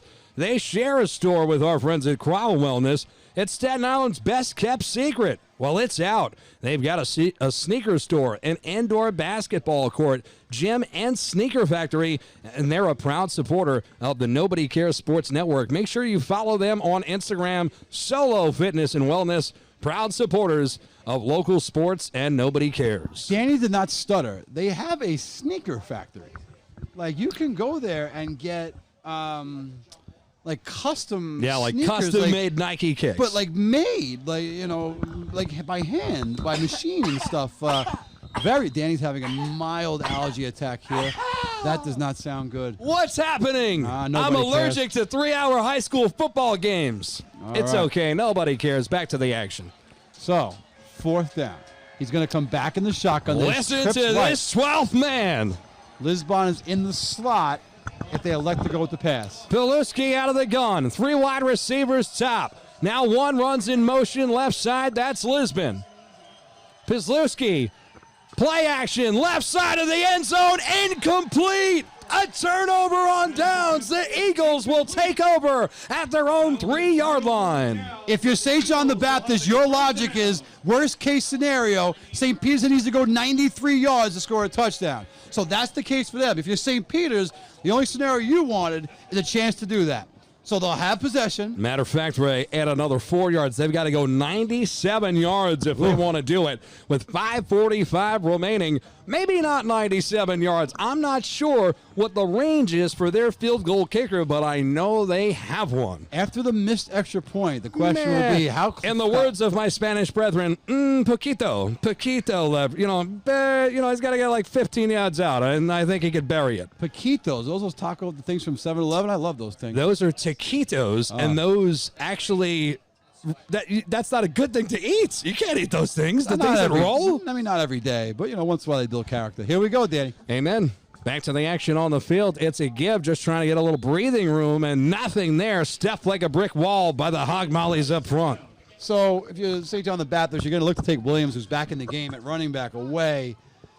Somewhere along this possession, it might come down to the Eagles' offense making a play downfield with the pass. With the exception of one to Laureano very early on, we haven't seen that throughout the second half from the Eagles' offense. I'll tell you, but they have had near success on slants to their tight ends. Aruda under pressure. He's got to get rid of it. He decides to finally throw it last second, and he's got a man open. It's Matt Sweeney. First down, Eagles. My Tony Roto moment. We said Aruda how to make a play. Oh, no, there's people, the kids look mad. There's a penalty. Game has to stop due to a lightning strike in the vicinity. Okay, not a penalty. We are in a lightning delay, so the Eagles kids are very upset. They had momentum going forward, and now they're going to be pulled off the field. And Danny, you and I are going to be at St. Peter's until midnight. Thank goodness they got good food. Hey, some of our sponsors, send help. We're going to be here all night. Support local sports. Send some General Chow.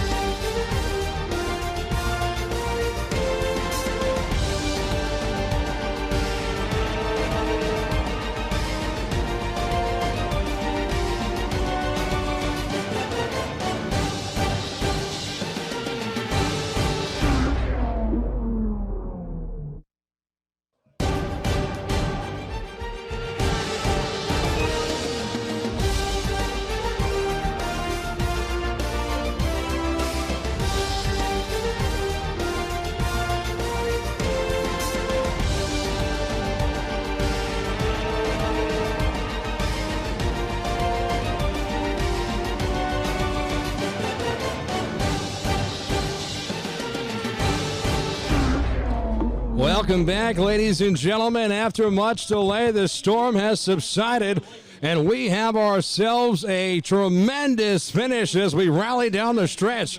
5:01 to go in what is slowly becoming an instant classic.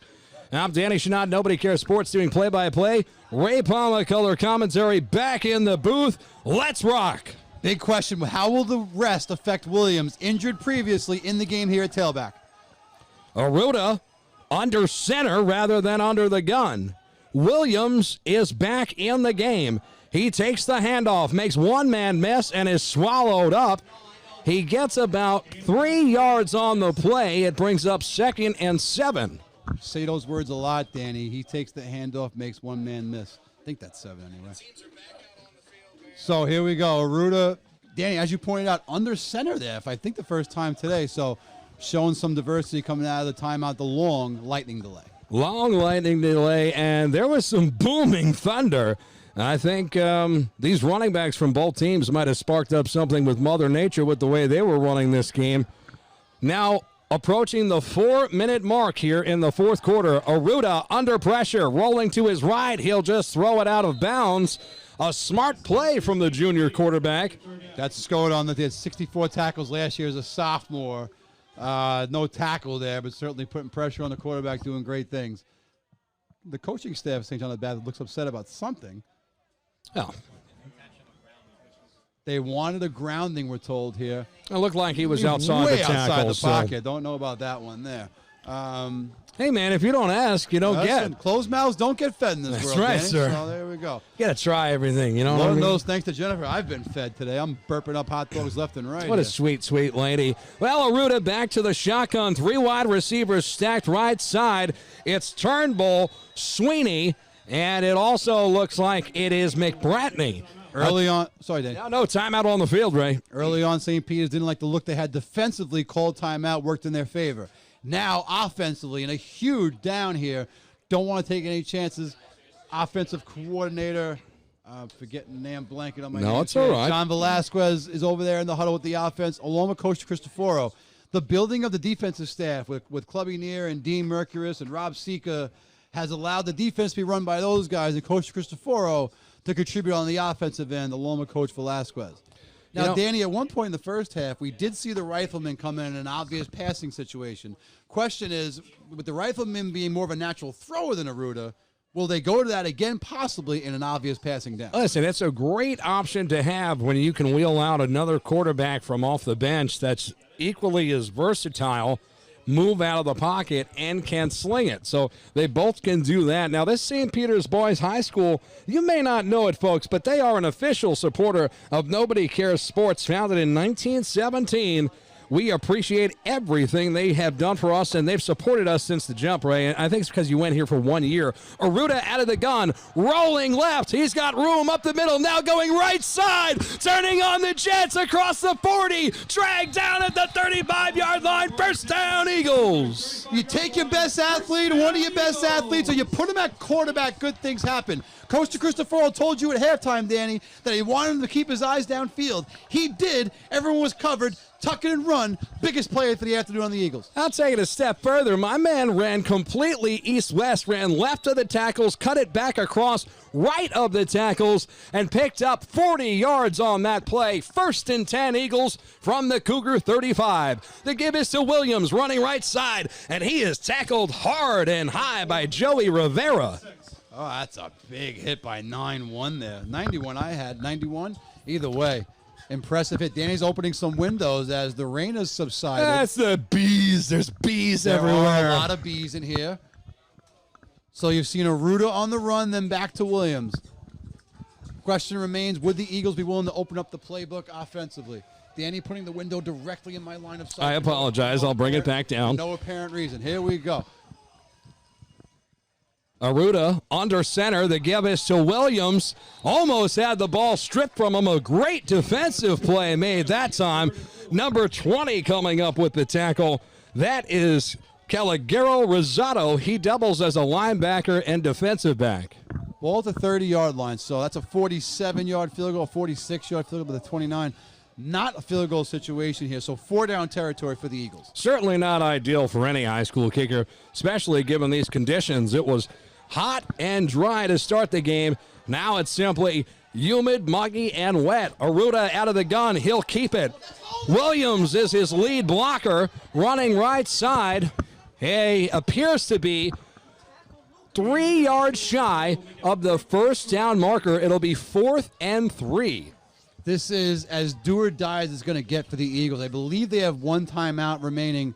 Aruda's going to go off to the sideline, so perhaps they might burn the last one here. We'll see. Aruda's helmet's off, and he is approaching the sideline, Dan. So, and they're going to go to the rifleman here, Danny. So, as we predicted, the sophomore is going to come in the game here. No doubt a design play. Vincent Canzaneri checking into the game. Here's the call.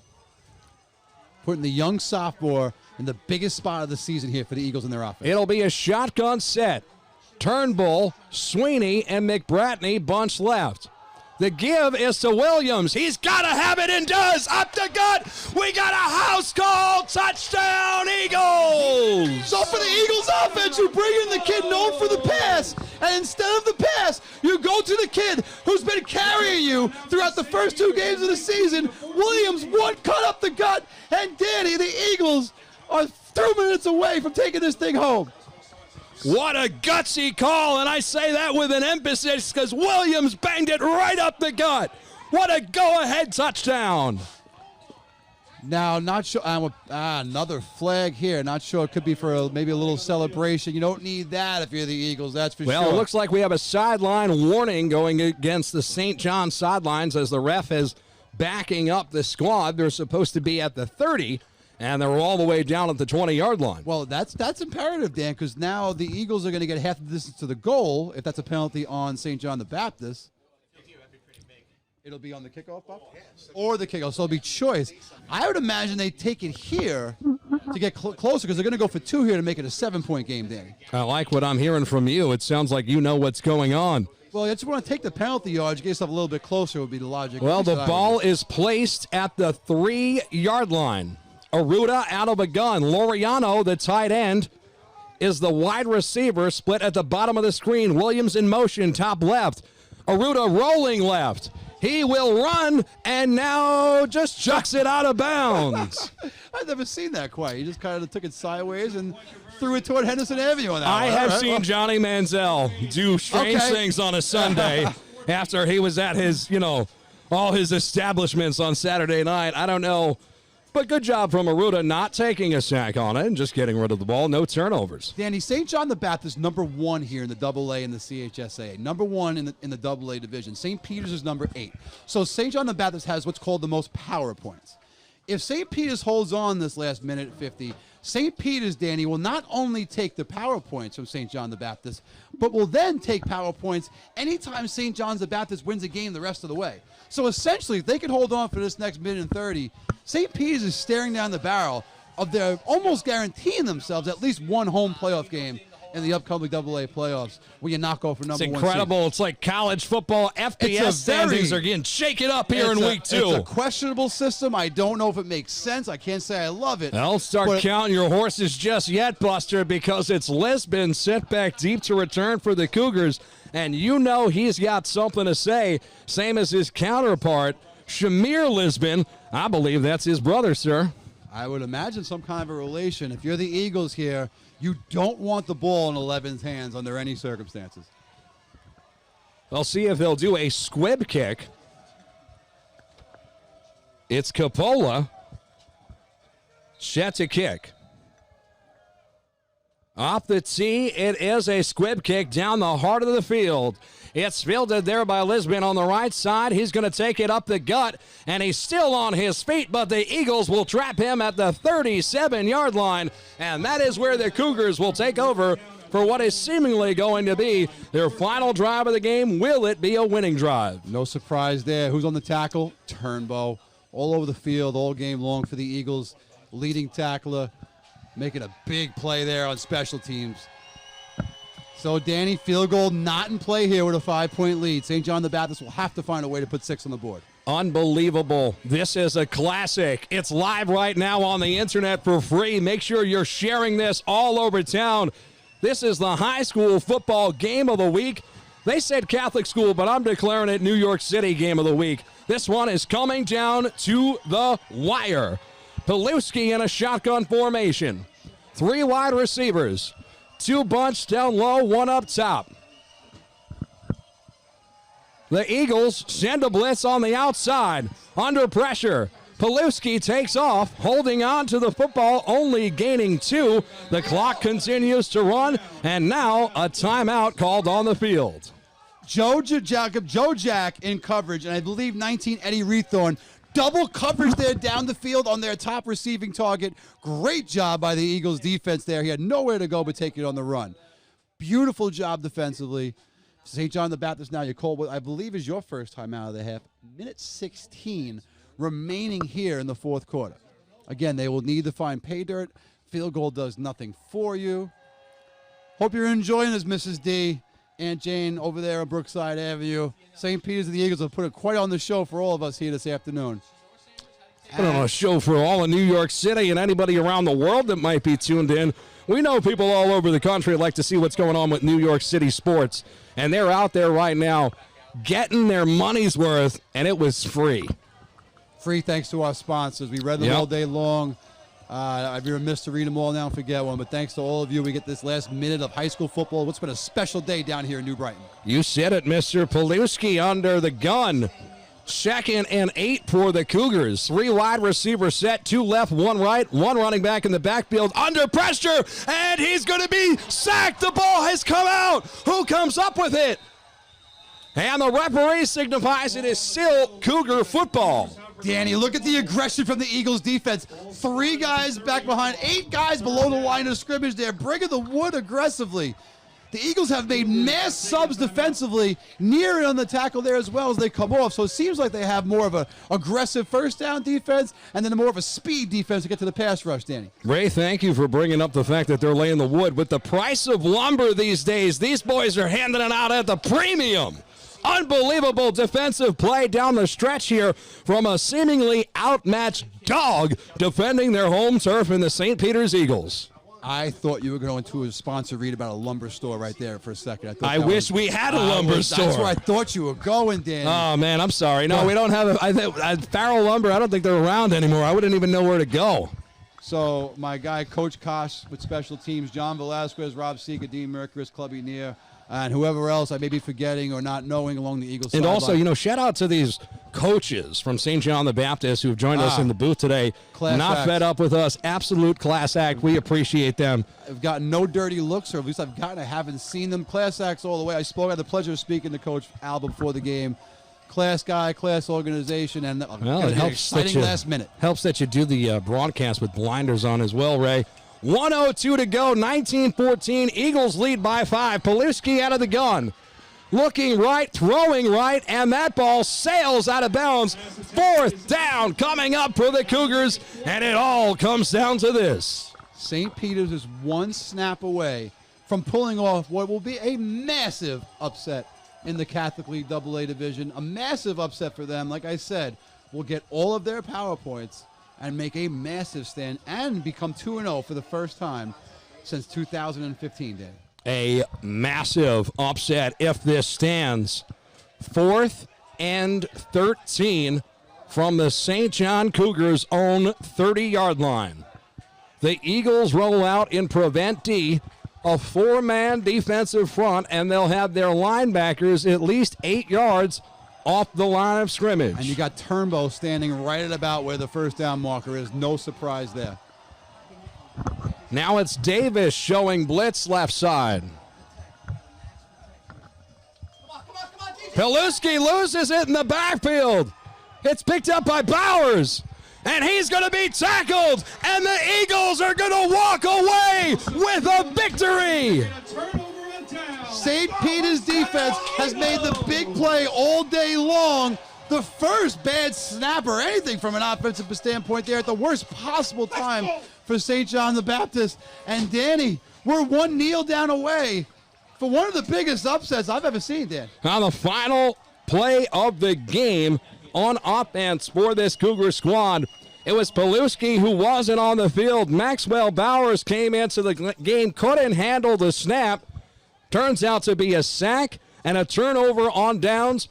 46 seconds to go, and the Eagles come out in victory formation. And in the end of it, came down to the backup quarterbacks, Danny, right? Last play of the game, bad snap with the quarterback backup for St. John the Baptist. The Eagles go to the rifleman, and instead of showing off the arm, he just takes the hands off. Touchdown Eagles. And Danny, we're running this thing down. Take the call. That'll do it, Ray. The Eagles have defended their home turf and come up with the dub against the #1 team in the AA division, the St. John Baptist Cougars. They fall for the first time here in New Brighton, and the Eagles move to 2-0. For the Cougars, this is their first loss on the season in their opening game. They are 0-1, and as you mentioned, Ray, they are a formidable opponent that will continue to battle the rest of the year, and Peters may be able to gain power points as they continue to do so. Yeah, so to further explain now, St. Peter's becomes huge fans of St. John the Baptist because for every win St. John's the Baptist gets, St. Peter's now earns their power points. And in order to do that, it had to take a well-rounded effort. Aruda at quarterback, again, showing poise well beyond his years, and today showed the passing arm a little bit. Bob, good night, Bob. Bob's on his way out. Bob Molina, legendary clock ref, just was the clock ref for the longest high school football game we've ever done, and it was a classic down the stretch. A one-possession game, then a one-point game, and the Eagles pull off the comeback in dramatic fashion, finally taking the lead late in the fourth quarter, and they hold on, Ray. What an exciting time to be an Eagles fan. Please, I love St. Peter's, and I'm proud, but let's give all respect to St. John the Baptist and the way they came in here and represented at such a high class and a high level all the way through and executed on that football field beautifully because, Danny, this was not just a regular high school football game. This is one of the best football games I've ever seen. It was a good one, and I'll tell you, when you do games like this, boy, it feels good to get out of bed in the morning. It feels good to put on the headset, supporting local sports and providing broadcast color commentary with our friends at Local Live. Nobody Cares Sports on the Call. Ray, we're back again here next week, brother. Danny, can't wait. I believe that is more Catholic. So you got St. Peter's. No, it's not more Catholic. I'm wrong as usual. Because I'll tell you what, St. Peter's is at more Catholic, I believe October 10th or 9th. I'm just making things We're up going to be broadcasting that game at more Catholic on the Nobody Cares Sports Network, so watch out. Glad to tell me, Danny. Danny likes to give me surprise. I literally booked I booked that game last night at 9:30. So I will tell you this. Dog Days comes out Monday night on YouTube channel, Curtis High School, but right now it's the St. Peter's Eagles who are the storyline. These boys pulled out the dog victory.